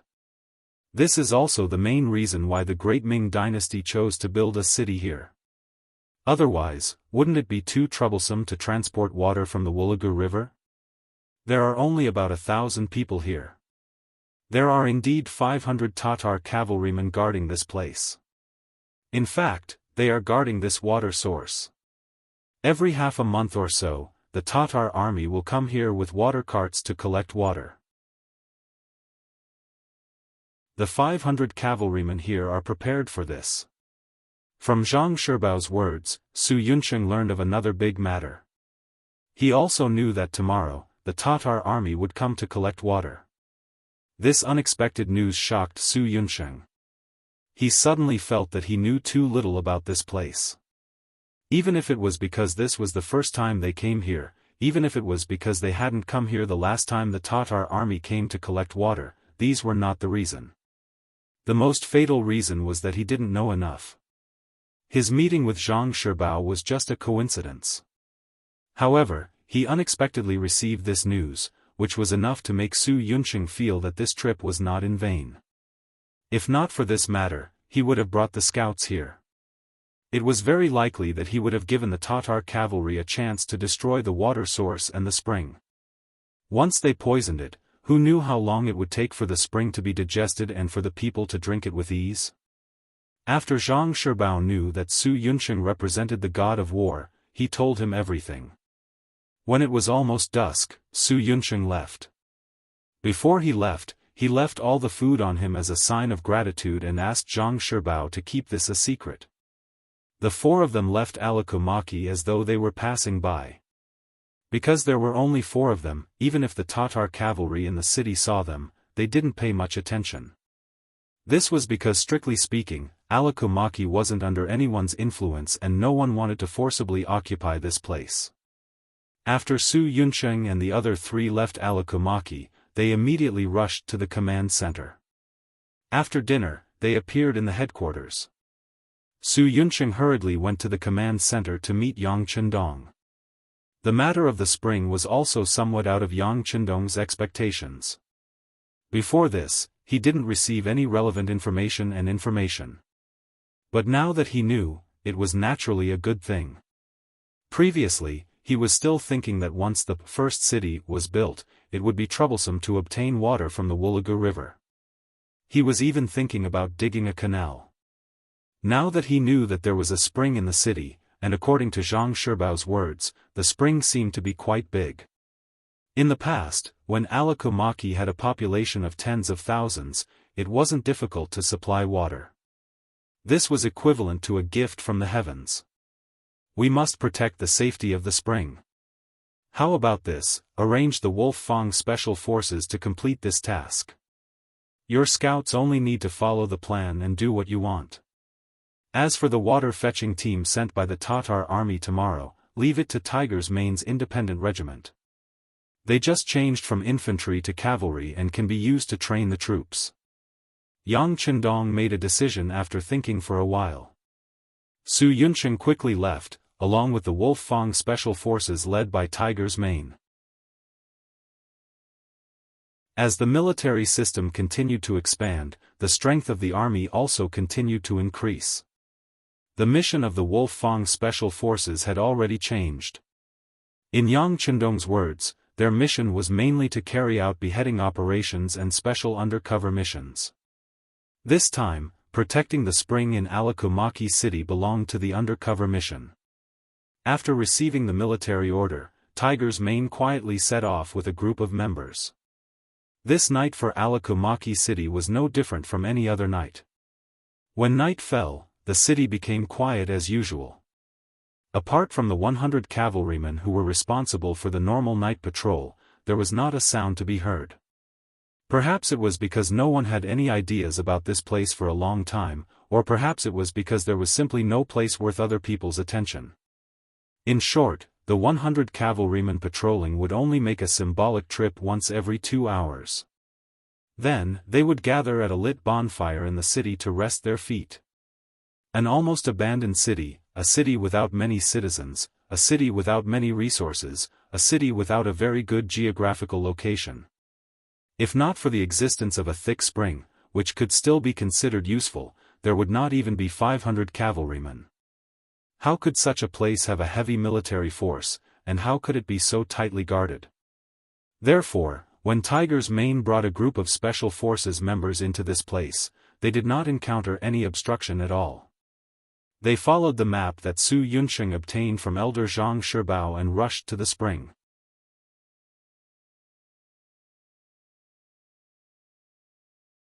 Chapter 695. The mouth of the spring was located in the middle of a courtyard that was not small. Rather than calling it the mouth of the spring, it would be more accurate to call it a well. Just beside the mouth of the spring, there was a pond in the courtyard. It was already filled with water and looked extremely clear. At night, a bright moon hung upside down in the water, giving people the feeling that they could fish the moon out of the water. Tai Hu and the others came to the high wall beside the small courtyard from all directions. Each of them was like a nimble fox, not making any sound or movement. After they observed closely from the surrounding rooftops, they noticed that there were dozens of breathing sounds coming from the row of houses beside the pond. Some were light, some were heavy, but most of them seemed to have entered a state of sleep. Since Zhang Shibao said that the Tatar cavalry might drug the mouth of the spring and destroy the water quality here, Tai Hu and the others had to be prepared. With a signal, the 20 members divided into different directions and began to divide the work.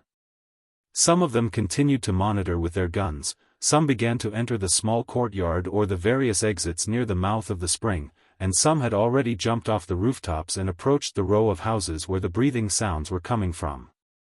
Skinny Monkey was the most agile member. He was the first to arrive in front of the houses. Unknowingly, a weapon similar to a modern grenade had appeared in his hand.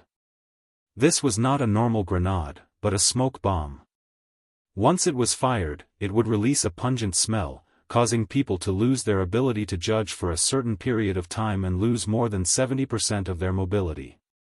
Skinny Monkey was the first to arrive, followed by King Kong, Violent Ape, and the others. Each of them guarded a door, holding a smoke bomb in their hands. When all of them were in place, they looked at each other and 6 smoke bombs were suddenly thrown from the windows into the 6 rooms. In the silent night, the smoke bombs made a sound in unison. Oh, puff, ah, choke. About 4 to 5 seconds later, there were bursts of shouts, curses, and screams coming from the houses. These sounds should have been like thunder in the silent night, but the sound of the cavalry charging at the city gate covered everything, so the sounds made here did not attract too much attention from the outside. Even though no one was paying attention, it didn't mean that the members of the special forces would go easy on them. On the contrary, their attacks began at the same time. The smoke grenades emitted a pungent smell, causing the Tatar cavalry to rush out of their rooms. Then, like dumplings, they were knocked out one after another. There were only 6 rooms, but 50 Tatar cavalry rushed out of them. In the end, apart from 2 people who resisted fiercely and suffered light injuries, the other 48 people were knocked out before they could even figure out what had happened. Search. After taking control of the situation, Iron Tiger gave the order. The members of Wolf Fang worked together and quickly found a large amount of poison in the room. Among them, they found a lot of arsenic, nux vomica, and other things. These things melted in water and after being consumed, they would appear to be poisoned. It was hard to imagine what would have happened if Su Yunsheng hadn't found out about it. If the mercenaries didn't know that the water source had been destroyed, what would have happened after the army drank the water? Come, bring the 2 wounded over here and let them drink the water in this pool. Iron Tiger was shocked and a little angry. Looking at the 2 wounded Tatar cavalry, he couldn't help but feel angry. If the 6th young master hadn't said that building the city required too much manpower, he would have killed them. But he could avoid the death penalty, so let them taste the water. If there really was a problem, they could only blame their bad luck. There was no time to poison them, or it could be said that they didn't think that someone would target them, so there was naturally no problem with the water. The 2 Tatar cavalry calmly drank the water. Seeing that everyone was safe, Iron Tiger let out a sigh of relief. He ordered his men to guard this place and not allow anyone to come close without orders. On the streets of Arakamaki, the sounds of killing had already become one. When the appointed time arrived, the cavalry of the reconnaissance unit began their attack. The first to be attacked were the 100 Tatar cavalry responsible for tonight's night watch. They thought that it would be an ordinary night like any other. But no one expected that the enemy would suddenly appear. While they were still far away, the sound of arrows piercing through the air could be heard. Most of the Tatar cavalry didn't even have time to react before they were injured. A few of the cavalry reacted faster. They had just mounted their horses when they were surrounded by at least 3 or 4 scouts. After a round of wild attacks, they were injured and fell off their horses. Yen De was responsible for leading a company of scouts to deal with the sleeping Tatar cavalry. Even though Yen De only had 100 soldiers under him, they had attacked suddenly, taking advantage of the element of surprise. By the time Yen De launched his attack, most of the enemies were unarmed. The result of this battle was naturally easy for Yen De to take down the enemy easily. This battle really wasn't worth writing about. The enemy's strength was weak. If they were strong soldiers, they wouldn't have been assigned to guard a meaningless city. It was another surprise attack. From the beginning to the end of the battle, less than an hour had passed. Of the 500 Tatar cavalrymen, only 4 were killed because of their fierce resistance, and 30 were lightly injured in the resistance. The rest were all alive. Arakamaki had changed hands at this moment. A shining signal flare rose into the sky. Yang Chendong, who was waiting in the distance, led the main army to move towards Arakamaki. From today onwards, the first city that was under construction would become their headquarters in the north. The 3 divisions of the Cold Front Division didn't go with the main army to the future first city. Instead, after a good night's rest, the army suddenly retreated east the next morning, heading towards the new, Urgandusi region. They had a new mission, to open up a new logistical supply line. If anyone dared to threaten them on this road, they would end up dead under their spears and swords. Arakamaki had changed hands. The delay in the news and the fact that none of the 500 Tatar cavalry had a chance to escape caused this news to be completely sealed and not spread. Outside the city, the Tatar team sent out to pull water appeared. At that time, the grassland was still very rich in water plants. There was no environmental pollution, and because of the small population, it was not wantonly exploited. In fact, there was no shortage of water sources. It was just that the spring water in Arakamaki city was better and more delicious. Therefore, some Tatar nobles were still very used to drinking the water here, and there was a matter of fetching water once every half a month. Not only was the water quality of the spring good, but the amount of water was also sufficient.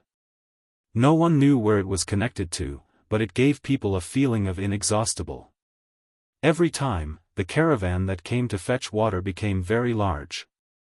Looking at the place where the independent regiment was lying in ambush, the number of caravans was more than 200. It could be said to be majestic, like a long dragon. Wow! What a huge team! Using binoculars, Tiger Mane saw the approaching caravan from afar and sighed. At the same time, his eyes were shining. He was afraid that there would not be many people coming. If that was the case, there would be no meaning in fighting. Reporting to Commander, the scouts report that the enemy has a total of 200 carriages, 5,000 civilians, and about 1,000 cavalry. Deputy Commander Xian Honghai lowered his voice and came to Tiger Mane's side to report. Xian Honghai, the deputy commander of the independent regiment, was from Chichen City. He had been an auxiliary soldier, cold front squad leader, platoon leader, and company commander. Later, because of his courage and calmness, he was chosen by Yang Chendong and transferred to the independent regiment to assist Tiger Mane in his daily work. Because of Tiger Mane's multiple identities, when he was not around, Xianxia was mainly responsible for the regiment's work. Only 1,000 cavalry? Tiger Mane, who was originally eager to give it a try, was like a deflated balloon. His fighting spirit was reduced by half in an instant. He originally thought that it would be the enemy cavalry, but he did not expect that there would be 5,000 civilians. In this way, this battle really did not have much of a start. If they were not evenly matched, it would not show the strength of the independent regiment, right? This was the difference between mercenaries and other armies. Other people were afraid that the opponent was too strong and would be dangerous when fighting. However, when it came to mercenaries, they despised the opponent for being too one-sided. It would not be satisfying to fight, and it would not show their strength. With only 1,000 cavalry opponents, Tiger Mane felt dispirited. When he looked at Xianxia, who was unusually excited, he decided to do him a favor. "Alright, Deputy Commander Xian, the command of this battle will be handed over to you. But remember, the 5,000 civilians cannot be hurt. Young Master wants to build Shur City, so he needs a lot of manpower. These are all good laborers." "Understood, please rest assured, Commander." Xianxia patted his chest and said with a face full of assurance. Then, he turned around and left, as if he was afraid that Tiger Mane would change his mind if he stayed any longer. Tiger Mane was Yang Chendong's subordinate, so naturally, he did not have to worry about being promoted. Xianxia had relied on his own hard work and ability to get to where he was today. Although he was only in his early 20s and could be considered a relatively young deputy commander, since he was born in the cold front, the world in his heart was much bigger than that of ordinary people. His dreams were also much broader. After receiving the military order, Xianxia immediately called over the 10 battalion commanders who had just been reorganized from infantry to cavalry. "Commander has already handed the battle mission to me. Now, I order each battalion to send out 100 cavalrymen to attack the enemy's cavalry with me. The other cavalrymen will be responsible for guarding the 5,000 civilians pulling the water wheel." Since the enemy only had 1,000 cavalrymen, in order to train the ability of his subordinates, he naturally would not send out too many cavalrymen. Only when the number of soldiers was equal could it be a form of training. A battalion had 400 people, but only 100 of them could go out.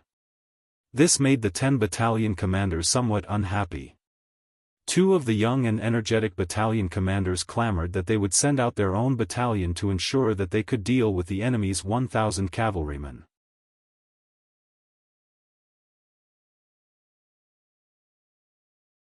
Chapter 696.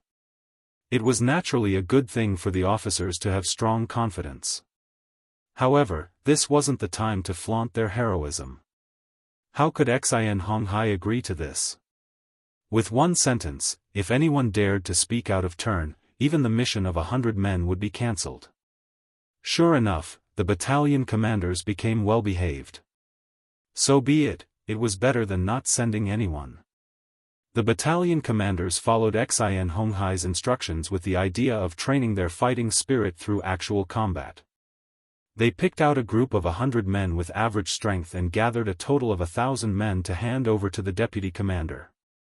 What was worth mentioning was that the officer leading each battalion was actually a battalion commander, and all of them held official positions. Xianxia naturally noticed this scene, but he didn't say anything. The officers below also wanted to go on the battlefield and kill the enemy. He naturally couldn't refuse. After all, wasn't he also leading the troops? The caravan in the distance was getting closer and closer. It could already be seen that the 5,000 men driving the caravan were all dejected and dispirited. Even the 1,000 cavalrymen were walking sparsely. There wasn't the slightest bit of vigilance and formation that a cavalry troop should have. Although it could be said that the grasslands were currently in chaos, there was war everywhere. Many people were still fine when they left home in the morning, but who knew if this would be the last time they left home? However, in the face of danger, no one would have the idea of taking the water caravan. It was simply too worthless.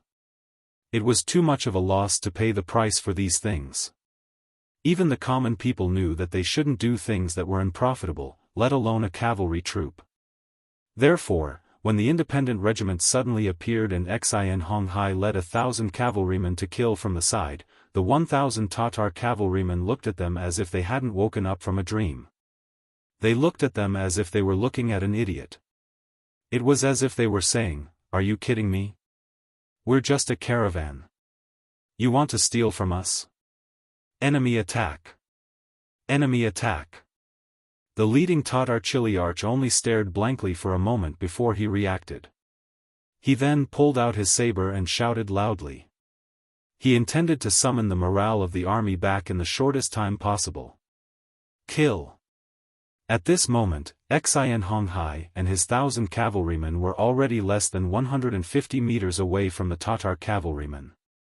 As the general leading the team, he shouted as he took out his bow and shot an arrow at the nearest target. He didn't use a flintlock because Xian Honghai didn't think it was necessary. Since they were cavalrymen, archery was still the best choice for long-range weapons. This was also a form of training for the troops. Following Xian Honghai's arrow, the countless independent cavalry around him also knocked their bows and shot forward. Dozens of Tatar cavalrymen had nowhere to hide and were hit by the arrows and fell from their horses.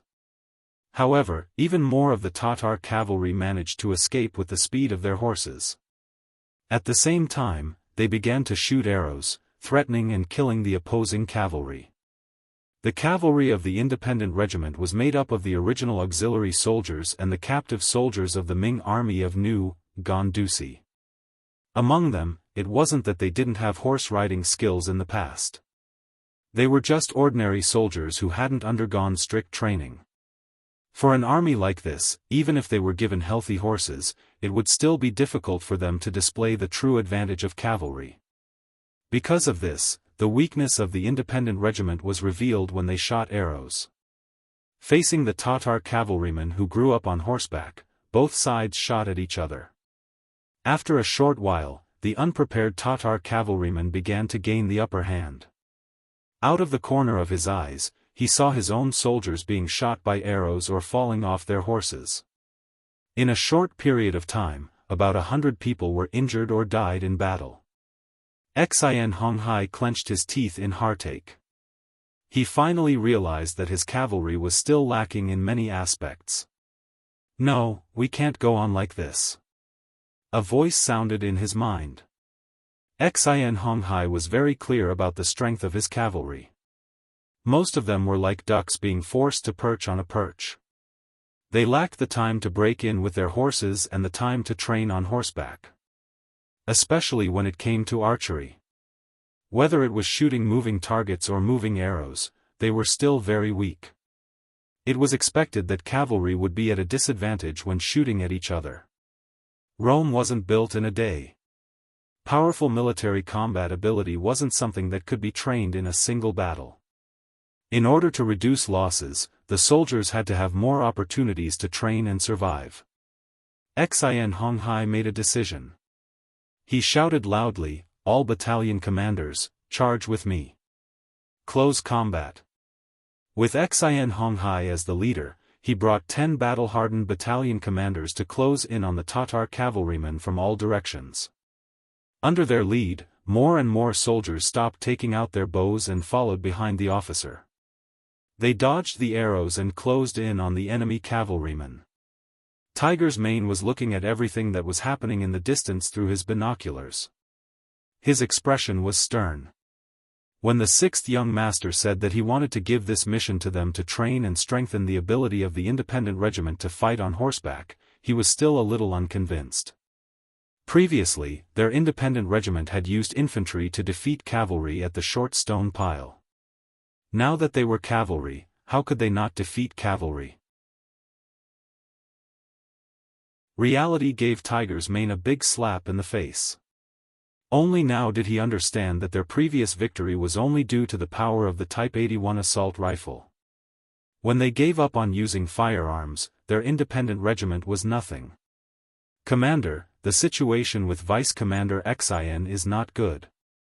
Should we send the cavalry battalion? Another cavalry battalion commander of the independent regiment asked worriedly. The independent regiment had 10 cavalry battalions that were reorganized from infantry. Apart from them, there were 6 other cavalry regiments.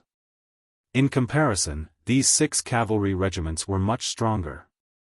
Although they couldn't compare to the Nuzan cavalry, they had the advantage of numbers. Dealing with 1,000 Tatar cavalrymen wasn't a problem. Clenching his right fist, Tiger's Mane was a little tempted. His breathing became a little heavier. But after a while, he exhaled and said, "No need. An army has to go through hardships and risks in the end. If they are always under protection, this kind of army will never be strong." Tiger's Mane didn't order the main force to go out and help. This was because he knew that an army that hadn't undergone a transformation wasn't a strong army. It was also because he believed in his vice commander, Xianxia. He believed that he would be able to obtain the final victory. Not letting Tiger's Mane down, Xianxia really did give up on long-range attacks when he discovered that the situation wasn't good. He changed to close combat. He relied on the incomparably sharp saber in his hand to shorten the gap between the two sides. When Xianxia brought his 10 battalion commanders to the front of the Tatar cavalry, the saber in his hand continuously swung down. The enemy's cavalry formation that had just gathered was scattered. The advantage of archery was suppressed. Taking advantage of this opportunity, more and more of the independent regiment's cavalry rushed over. The situation began to turn in their favor. The soldiers of the independent regiment couldn't be more familiar with the saber training. When they didn't have warhorses, one of the things they had to do every day was to hack their saber 1,000 times a day. Because of this, countless soldiers' right arms swelled up. Some even fainted on the training ground. Their hard work finally paid off. Under the supervision and urging of their commander, Tiger's Mane, Vice Commander, Xianxia, and other officers, the soldiers swung their sabers quickly and powerfully. Now that they had changed to close combat, their hard work finally paid off. Ding ding dang dang. The sound of metal colliding rang out. Weapons collided with weapons, and the two sides that were previously suppressed entered a stalemate. This stalemate didn't last long. As the sabers continued to collide, cracks began to appear on the sabers of the Tatar cavalry. The quality of the weapons became the biggest factor that affected the outcome of the battle. Finally, after 7 or 8 clashes, the sabers in the hands of the Tatar cavalry began to break more and more. Both sides were riding horses, both were cavalry, and both sides were moving at the same speed. One side had weapons, while the other side only had a broken saber that couldn't threaten the life of the other side. The result was already predetermined. Retreat. Seeing the sabers in their hands break one after another, the arrogant Tatar cavalry's expression changed greatly. They turned around and fled. They had already seen 200 water carts and 5,000 civilians being controlled by the enemy. Knowing that the difference in numbers was too great, they finally decided to retreat. They had to inform the generals of this news. The Tatar cavalry fled. They used horse riding skills that were more skillful than the independent regiment's cavalry to escape. All that was left for Xianxia and the others were the horses' tails and the backs of the Tatar cavalry. Although the Tatar cavalry fled and the independent regiment seemed to have won, when the final statistics were tallied, they discovered that they had lost more than 100 soldiers and more than 300 were injured. However, the number of enemy cavalry that remained was less than 200. This was the first time since the establishment of the mercenary regiment that they had such a ratio of battle results and casualties. Of course, this was the first time that the results were the worst. Because of this, Xianxia brought 10 battalion commanders and more than 800 cavalrymen, who were either injured or uninjured, to the commander of Tiger Brilliance and asked for forgiveness. You don't need to ask for forgiveness from me. You should ask for forgiveness from the more than 100 comrades that have already died. With the same number of soldiers, you suddenly killed your way out and took the initiative. However, the battle was actually so tragic. You can conclude it yourselves. Tiger's man said with a cold face. After saying this, he brought the 200 water carts and the 5,000 civilians that he had just captured and headed to the beginning city. As the commander of the independent regiment, he had to bear the main responsibility for today's battle. He had to personally ask for forgiveness in front of the 6th young master. Aramadki had been officially renamed as the beginning city by Yang Chendong. After the name change, the city seemed to be glowing with youth. The city was bustling with activity.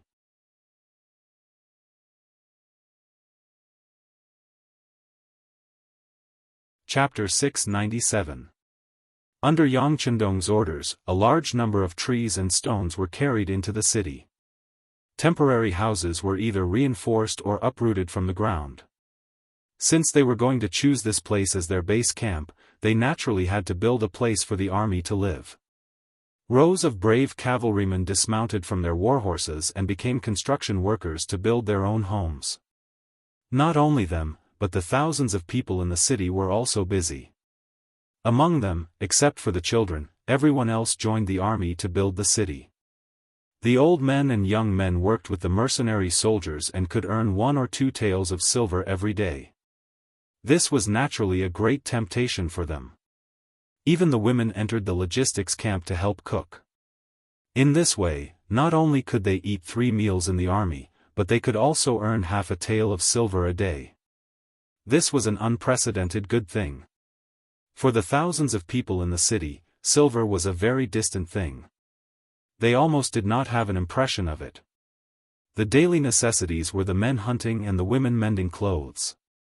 They were barely able to survive and not starve to death. But now, the appearance of the mercenary army gave them new hope. They were already fantasizing that with enough silver, one day, they could buy the good things that they had always wanted to buy but did not dare to buy. Perhaps when that day came, they would also be able to live a decent life. Yang Chendong had never lacked silver. The creativity of Crimson City had surpassed any force. The Outer Heaven Trading Company had also become the richest trading company in the world. The rare goods from their hands had now been circulated to the 5 continents and 8 places. Even among some unfriendly forces, they did not openly exclude Yang Xie's goods. After all, there were some things that even the aristocrats and royalty liked. Once they were openly excluded, they would no longer be able to get the goods that they liked and the items that could make their quality of life reach a higher standard. As the saying went, it was easy to do things with silver. Yang Chendong firmly believed that when a large sum of silver was spent, it would attract more people to come to the beginning city, either to work or to settle here. It would not be long before this place would become a big city, a strong city. Since it was called First City, Yang Chendong had a certain idea and hope in his heart. He wanted to build this city into one of the largest cities in the vicinity. In order to achieve this goal, he had to expand the original area of the city to more than 10 times its original size. This required an astronomical number of workers. Just as he was thinking about the lack of manpower, Tiger's Mane arrived. Yang Chendong laughed heartily when he heard that. Very good. Arrange for them to start working immediately. Oh right, in order to let them put in all their strength to the maximum, you can tell them that if they perform well, not only will they regain their freedom, but they will also be paid several times more than outside. Yang Chendong seemed to be in a good mood. When Tiger's Mane agreed, he took the opportunity to talk about the performance of the independent cavalry on the battlefield. In the end, he even took the initiative to reflect on himself, saying that he had failed in his leadership and asked for punishment.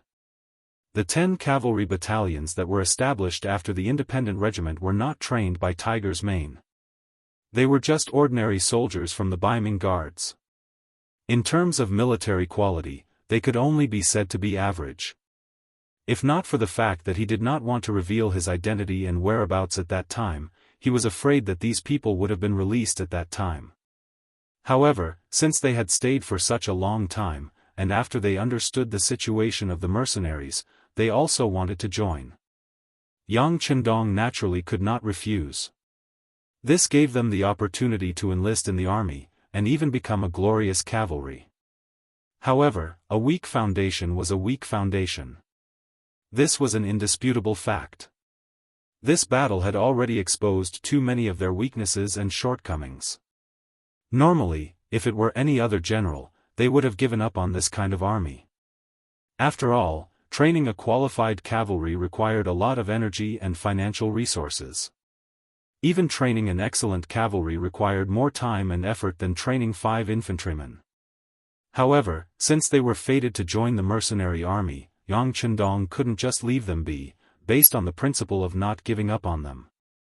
After thinking for a while, he took the initiative to say, "How about this? I will give you a month. In this month, unless the situation is urgent, I will not arrange any combat missions for these 10 battalions. After a month, there will be an assessment. Those who pass can stay, and those who do not pass will be given a toll to leave the army." No matter what, these cavalry soldiers were still Han disciples. Just based on this point, Yang Chendong was worthy of giving them a chance. Tiger's Mane was originally worried that the 6th young master would be angry at their failure to fight and directly dismiss the soldiers who had just become cavalry soldiers.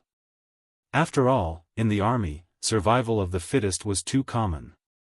If that was the case, as the commander of the independent regiment, he could not say anything. Fortunately, the 6th young master still remembered their old friendship and promised to give his brothers a chance to become stronger. He immediately respectfully saluted, "Thank you, young master. I thank you on behalf of the 4,000 brothers." Seeing that Tiger's Mane was sincerely thanking him, Yang Chendong's expression turned serious and said, "What I want is not gratitude. I want them to stay after a month." "Yes." Tiger's Mane saluted again and decided by vote. The order was passed to the army. When the 10 new cavalry battalions of the independent regiment heard the final decision of the 6th young master, many people's eyes were bloodshot. They knew that the best and possibly the last opportunity in their lives had come. An opportunity that could change their lives had come. Perhaps in the past, their abilities were really ordinary, or could even be described as very weak. But that was only because of the military rules. In that kind of environment where everyone was just muddling along, even if you wanted to show off, there was no chance, let alone any conditions. Think about it, an army that could barely fill their stomachs, what kind of strong combat power could they rely on? But now, their eating, drinking, and pooping were not a problem. They did not even need to build a city like the 2 reinforced cavalry regiments and the Nuzan cavalry regiment. Instead, they only needed to focus on training. In such an environment, if they still couldn't raise their strength within a month, then they were really trash. They really didn't deserve anyone's sympathy and understanding.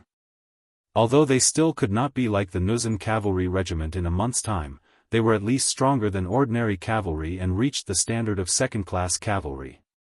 With this belief, the independent regiment went out of the city to train every day at dawn. They would only return when the sky was completely dark and they could not see. Then, after dragging their tired bodies to eat a full meal, they quickly entered the temporary barracks to rest. They trained for at least 12 hours every day, but no one complained about being tired. They were all working hard to change themselves and improve themselves. The independent regiment was changing at an astonishing speed. Just like them, the beginning city was also changing day by day. When the simple barracks were built, Yang Chendong gave another order. Some of the old houses in the city were demolished one after another. The stones and wood that were taken down were used to build the outer city wall. In Yang Chendong's eyes, most of the original buildings in the city were not up to standard. Not only were their houses built simply and not sturdy enough, but even the layout was too messy. The streets were too narrow and there was no planning. No matter how big the territory of such a city was and how many people it had, it still gave people the feeling that it was extremely backward. Since the city was named by him, it had to look like a big city. For a time, the city began to become empty. More and more uninhabited houses in the city were demolished to build the big city wall. In this manner, after merely 10 days had passed, there was an additional solid outer city that was 6 to 7 miles long outside of the beginning city. Looking from afar, it had a trace of majestic appearance, and the embryonic form of a large city was beginning to appear. The movement in the beginning city naturally attracted the attention of the other forces in the surrounding area. This was especially true for the nearby Tatars. Originally, the first city belonged to them. Now, not only was it occupied by someone else, the 5,000 commoners who were sent to fetch water were also snatched away by someone else. Out of the 1,000 cavalrymen that were sent out, about 200 of them had died. This was already considered hatred. It was a kind of hatred that had to be avenged. Not only the Tatar army, even Hara Ruachu of the Wara, who had suffered a loss at the hands of Yang Chendong, had also sent out scouts to inquire about them after losing the battle. The movement in the beginning city was big enough. Of course, it had attracted their attention. For a time, they were eager to give it a try. In addition, there were also the Mongolian tribes in the Gobi Desert. Khan Sud suffered a great loss at the hands of Yang Chendong. When he returned to the tribe, he was also criticized. This made him feel ashamed. At this time, the scouts sent back news that they had found the 5-star army that had once caused them a loss. They were building the beginning city. But at the same time, there was another piece of news. That was, the 5-star army was actually a mercenary army. Their leader was the war god of the great Ming dynasty who had defeated the leader of the Walla, Yeshen. He was the great Ming dynasty's Duke of Loyalty, Yang Chendong. The 5-star army was a mercenary army. The army that was building the beginning city was a mercenary army. When this news was intentionally released by Yang Chendong, it quickly shocked the area. Some of the forces that were originally eager to make a move couldn't help but suppress the idea of making a move. They decided to wait and see first. Who was Yeshen? Presumably, there was no one in the grassland who didn't know about him. In the coup 3 years ago, this person defeated the great Ming dynasty's hundreds of thousands of main forces. At one point, he almost breached the capital of the great Ming dynasty. How glorious was that? However, such a powerful person with a powerful cavalry team was still defeated by a Han scholar in his early 20s. After the war, this person also received an even more resounding nickname, War God.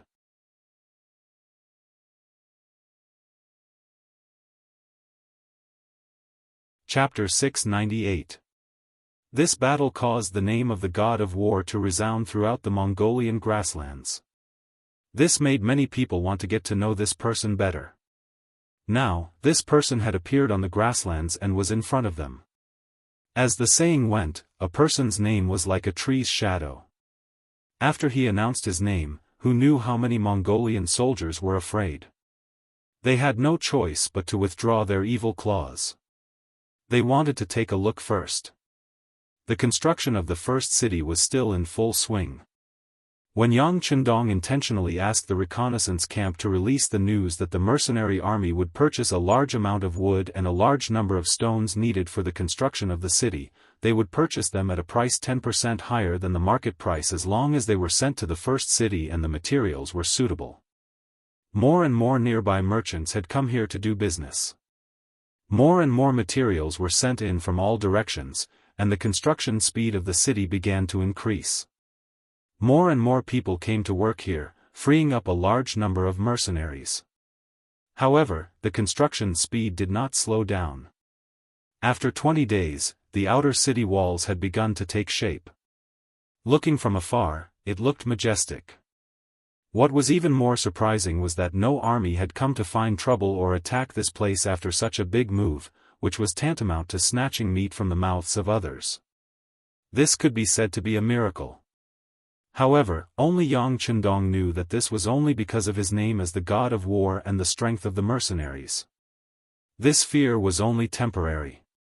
Once the 3 divisions of the Lungfeng division moved large amounts of resources into the city, and once he had a supply line and trade route from the first city to High Town, under the temptation of great benefits, there would be people who could not resist the temptation to attack. As for when that day would come, it all depended on when the 3 divisions of the Lungfeng division returned. At this time, the 3 divisions of the Lungfeng division had already walked past the Daxing and mountain and came to the Liao River. They were heading towards the Jianzhou left guard by the Songhua River. At this time, the Jianzhou left guard was not the same as before. First, the 2,000 cavalrymen led by Liang Xian and Wei Zhen were destroyed. Then, Tang Longtian led 2,000 infantrymen and disappeared by the Liao River. Their strength had been greatly reduced. For this matter, the commander of the Imperial Guard, Agila, sent someone to ask for help from the general of the new, Ergon Duci, who was also the Duci commander Song Quan.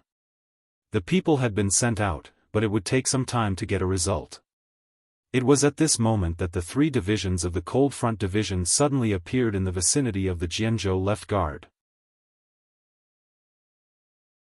When they heard the news from their scouts that an unknown but massive army was passing through their territory, how could they not be alarmed? Ever since Commander Liang Xian was informed of the incident, Abdullah had sent many people to investigate the situation. At one point, the incident had even alerted the embroidered uniform guard stationed in the new, Gandusi region. It had to be said that this organization was very capable. After they began to pay attention to this matter and sent people out, the news quickly spread that this incident was most likely done by the 5-star army. The 5-star army's actions in the new, Ergon-Duci region were indeed very low-key. Perhaps many people didn't take them seriously. However, what did the embroidered uniform guards do for a living? They were good at grasping details. When they were certain of something, they could even fabricate details if there weren't any. Not to mention, the 5-star army had thousands of brothers. They had long taken note of such a force, but they didn't pay attention to the high level. After visiting, the embroidered uniform guards first locked onto Ding Shan, who had made a deal with the vice-chiliarch of the Twin Cities Guard, Zhang Mingji. After drawing a sketch of this person and comparing it, the name of the 5-star Army's reconnaissance company commander came out. Everything was settled.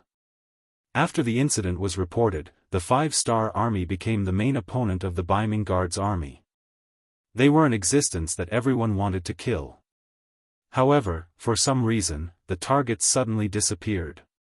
It was as if they had evaporated from the world. They couldn't find their location. Speaking of which, since they couldn't find the 5-star army, they could only continue to investigate. At this moment, the 3 divisions of the Cold Front Division appeared. They didn't have the slightest intention of hiding and walked out openly.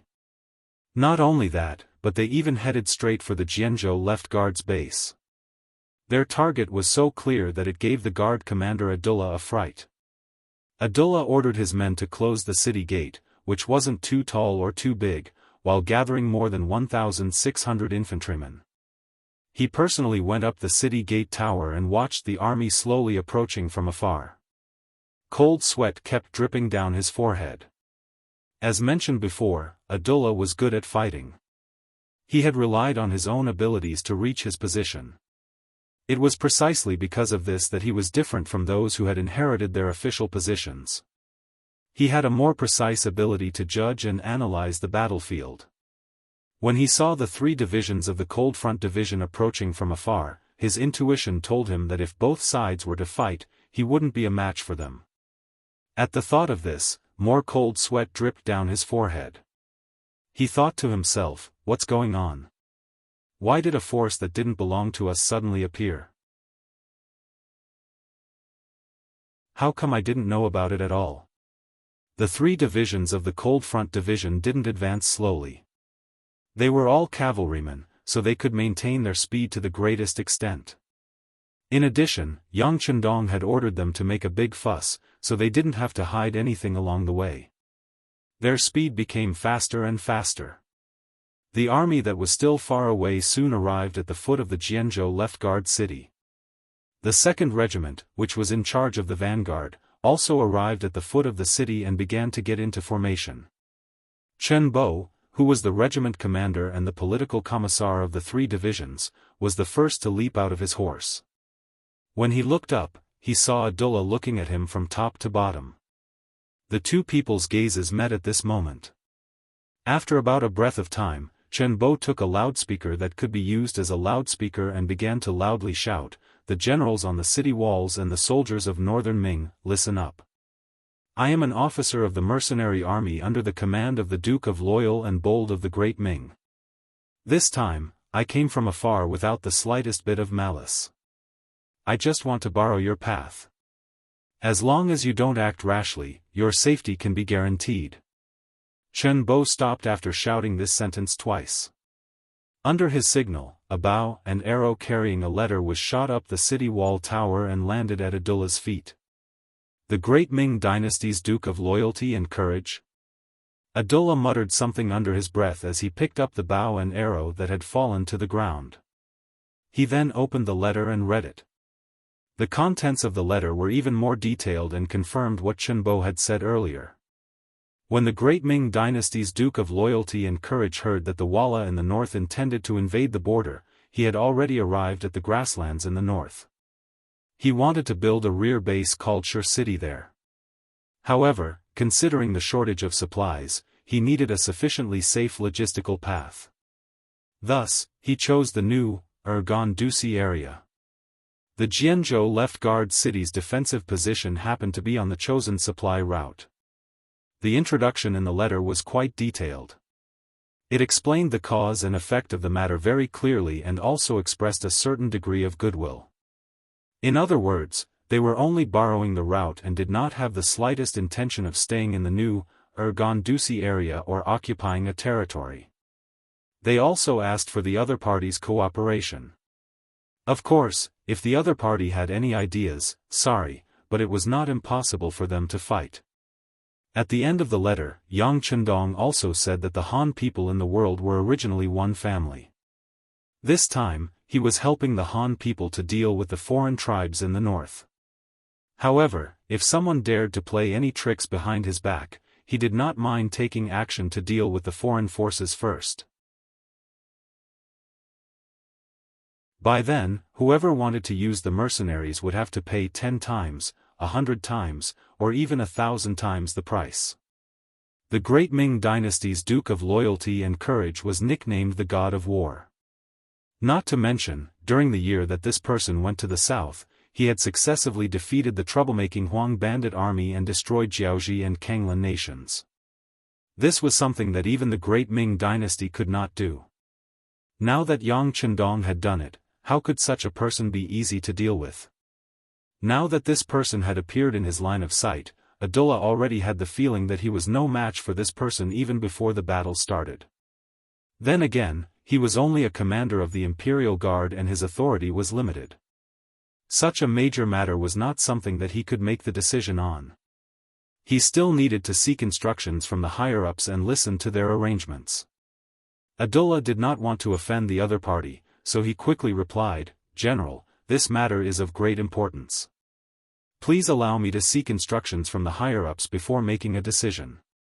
Of course, to express our goodwill, we will do our best to provide you with food during the few days that you are waiting. Is that all right?" The supplies needed to be prepared and shipped from Qiqian City to Hai Town. It would take some time for them to be shipped by sea. What the Leng Feng's 3 divisions had the most now was time. What they needed to do was to make use of this free time to build up their invincible influence. Therefore, it did not matter where they stopped as long as they could intimidate the enemy. "All right, we agree. General, please make the application to the higher-ups as soon as possible." Chen Bo agreed on behalf of the 3 divisions. With a wave of his hand, the cavalrymen dismounted and began to set up camp 5 miles in front of Jian Province's left guard. Abdullah returned to the barracks from the city tower and immediately wrote an urgent letter. He then ordered his trusted aide to deliver it to the city where the commander was stationed. After that, he arranged for the soldiers in the barracks to send some extra food to the foot of the city in baskets. Speaking of which, after losing 2,000 cavalrymen and 2,000 infantrymen, they still had a lot of food left. The Leng Feng's 3 divisions did not hold back and arranged for their soldiers to receive the food at the foot of the city. They did not seem to be on guard at all, which showed that they had no ulterior motives. This made Abdullah feel more at ease. The fact that the other party was willing to accept the food meant that they were expressing their goodwill. In this case, the other party should not attack anymore. Otherwise, why would they go through so much trouble?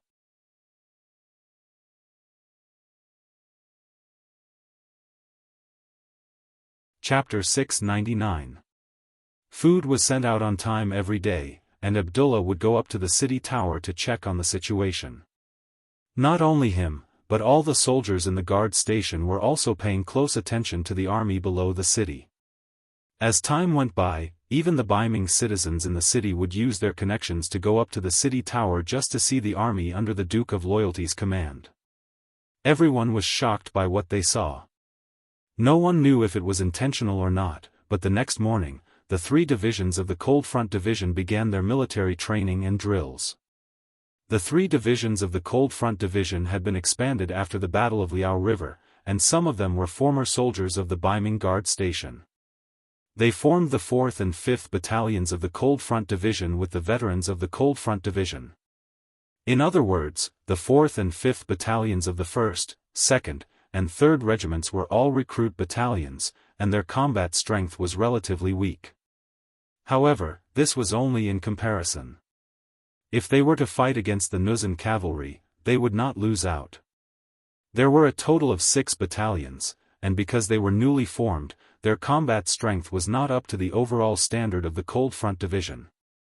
In order to let them catch up in time, Division Commander Wu Sheng and Political Commissar Chen Bo purposely increased the intensity and standard of their training. Now that they had time to stay below the city, of course they would not abandon their training. Not only that, they also increased the intensity of their training. Every day at dawn, the soldiers of the 6 battalions would get out of bed, run a few laps around the camp, and only stop when they had covered a distance of 10 kilometers. Then, they would practice slashing with their swords, and each person would slash at least 200 times. When they were done, it was time for breakfast. Only then did the soldiers have half an hour to rest. After breakfast, the training continued. Each person would slash 200 times, and then it was target practice. Of course, considering the amount of ammunition they had, it was impossible for them to use live ammunition right away. First, they had to practice various postures. For example, one person would have to practice for 2 hours to raise the gun. They also had to hang a heavy stone under the butt of the gun to practice their stability and so on. In the afternoon, it was time for cavalry training. Getting on the horse to slash, getting on the horse to raise the spear, and so on. At night, there would be an hour of sparring practice. The warriors would put on all kinds of armor and then fight with wooden sabers. It was common for them to bleed and get injured. After an hour, it would be a day and a half of rest and study time. At least half an hour of learning, including various maps, hand gestures, and other skills, before they could sleep for the day. At this time, the soldiers would start snoring after entering their tents. There were even sounds of teeth grinding, farting, and so on. However, no one blamed the other comrades because everyone was very tired. It could be said that they fell asleep as soon as they touched the pillow. Again and again, every day was the same training. All of this fell into the eyes of the Baiming army generals and common people on the city gate tower. Abdullah had sighed in his heart more than once. This is a strong army. Their training methods are very scientific. They definitely won't be able to stop such an army. Not to mention that he only had a little over 1,000 infantrymen. Even if he was given 10,000 or 50,000 men, he would not think that he could defeat such a powerful enemy. Hopefully, Shangguan will agree to open up a path for them. It's definitely a nightmare to be enemies with such people. General Abdullah sighed in his heart as he anxiously waited for Shangguan's reply. This wait lasted for 10 days. Finally, a cavalry scout came from afar with a letter in his arms. It represented the attitude of the new, gone city toward the mercenaries. Whether they would fight or cooperate, the result would be clear soon. Abdullah received the letter from the scout with a nervous heart. He opened it silently. His expression changed rapidly. His brows were furrowed and relaxed at times. The letter was written by the city's commander, Song Quan. According to the letter, the embroidered uniform guard had already determined that the 5-star army was part of the mercenaries. In other words, the horse robbery that happened here, including the Liao River incident, should be the work of the mercenaries. Come to think of it, this was probably the only army in the world that could eliminate more than 10,000 enemies without leaving any traces or evidence behind. The letter also said that since the mercenaries provoked them first, it would not be a problem for them to retaliate appropriately. Considering the strength of the mercenaries, the lack of orders from the higher-ups, and the fact that Yang Chendong was a loyal duke recognized by the great Ming Dynasty, they only needed to retaliate appropriately and did not need to go all out. Abdullah heaved a sigh of relief when he read this. He no longer considered what the mercenaries had done to them. His observations over the past few days told him that the mercenaries were not to be trifled with, not at all. The contents of the letter made Abdullah feel even more relieved. Considering the current situation of the Jian province left guard, the higher-ups would not send them into battle personally. It was not just the Jian province left guard. Even the larger Jian province guard and Shenyang central guard did not have any cavalry, so they did not need to use them. This time, the higher-ups would directly send 3,000 cavalrymen to test the mercenaries' capabilities. What Abdullah needed to do was to stand below the city gate tower and record everything that happened from the beginning to the end of the battle in detail. He could then report it truthfully when he returned. After reading the letter, Abdullah had mixed feelings. The higher-ups were not willing to let the mercenaries off easily. They wanted to be selective and test them appropriately. However, was this necessary? Perhaps 10 days ago, when the 3 Lungfeng division masters had just arrived, Abdullah also had the same thought. However, after watching the mercenaries training for 10 days, especially after watching the 3 divisions 9 Lungfeng division battalions train, he had long given up on such thoughts. The 9 battalions were quiet, but when they moved like flood dragons. Not only were their horsemanship superb, but they also practiced chopping 500 times in a row. Not only were there sufficient numbers, but their speed was also very fast. He had seen with his own eyes the wooden stakes that had been set up to act as imaginary enemies being split in half in a very short period of time. That saber seems different too. It's sharper and tougher than ours. Abdullah could not help but sigh as he thought about it. Then, he began to look forward to the outcome of the 3,000 cavalrymen sent by the higher-ups. He also wanted to encourage his own cavalry, but for some reason, he could not muster up the strength to do so. In the military camp outside the city, Division Master Wu Sheng had just returned from his chopping training. Compared to the ordinary Lungfeng warriors, he had set himself a requirement of 600 slashes in a row. While he had to make an extra 100 slashes, the time requirement was the same. In other words, if the warriors could make 500 slashes in the same amount of time, he would have to make 600 slashes to qualify. As the Lungfeng warriors' military quality continued to improve, as the division master, Wu Sheng's expectations of himself became higher and higher. He returned covered in sweat. As soon as he received a towel from the correspondent, Political Commissar Chen Bo appeared in front of him.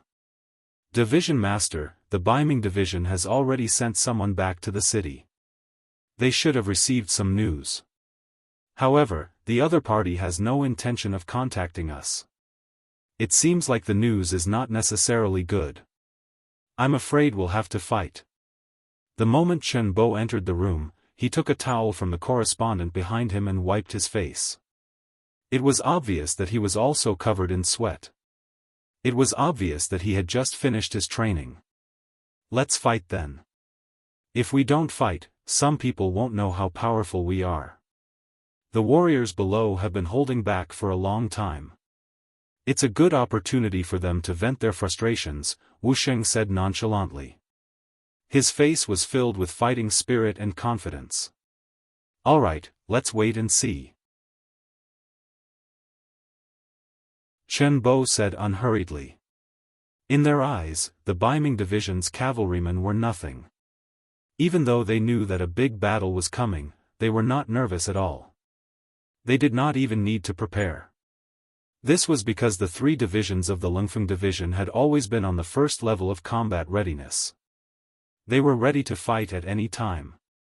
Being unprepared was the best preparation. This was a strong confidence in one's own strength. 3 days later, in the morning, from the northeast of the three divisions' barracks, a cavalry troop that seemed to cover the sky and earth came from afar. They left a trail of dust behind them. They're here. Division Commander Wu Sheng and Political Commissar Chen Bo, who were still instructing the troops to practice shooting, immediately reacted. The troops immediately gathered, mounted their horses, and carried their swords. They were eager to fight. As soon as the troops gathered, a scout rushed back and rushed in front of the division commander and political commissar. Reporting to the chief. It's the Baiming division's cavalrymen. There are about 3,000 of them. 3,000? After hearing this, Wu Sheng shook his head with some disinterest. 3,000 is really too little. That's right. It's a little too little. This time, even political commissar Chen Bo agreed. However, they did not know that if their opponents heard these words, they would be enraged. They had seen people look down on others, but they had never seen people look down on others like this. The two division commanders looked at each other and smiled helplessly. They said at the same time, "Who do you think we should send?" They said the words at the same time. Then, the two looked at each other and smiled. They were prepared to fight personally, but the enemy only had 3,000 men. To be honest, it was too little. It was so little that they were embarrassed to fight with their subordinates. They both understood each other's thoughts. In the end, political commissar Chen Bo said, "Then let's rest for a while. We have to give the soldiers who came later a chance to show off. Why don't we send the third commander to lead the 6 battalions? 6 battalions against 3,000 cavalrymen. That's reasonable." Wu Sheng thought about it carefully and nodded in agreement. 6 battalions meant that each battalion had 400 men, which was 2,400 men. Although these people were not enough to deal with the enemy's 3,000 cavalrymen, to Ling Feng, this was already bullying. The 6 battalions were formed later, so their overall strength was slightly weaker. If it was the elite Cold Front Division, 3 battalions would be enough. You're tuning in to the Unparalleled SwordWill YouTube channel. Don't forget to subscribe and join us on this journey to catch the most captivating stories.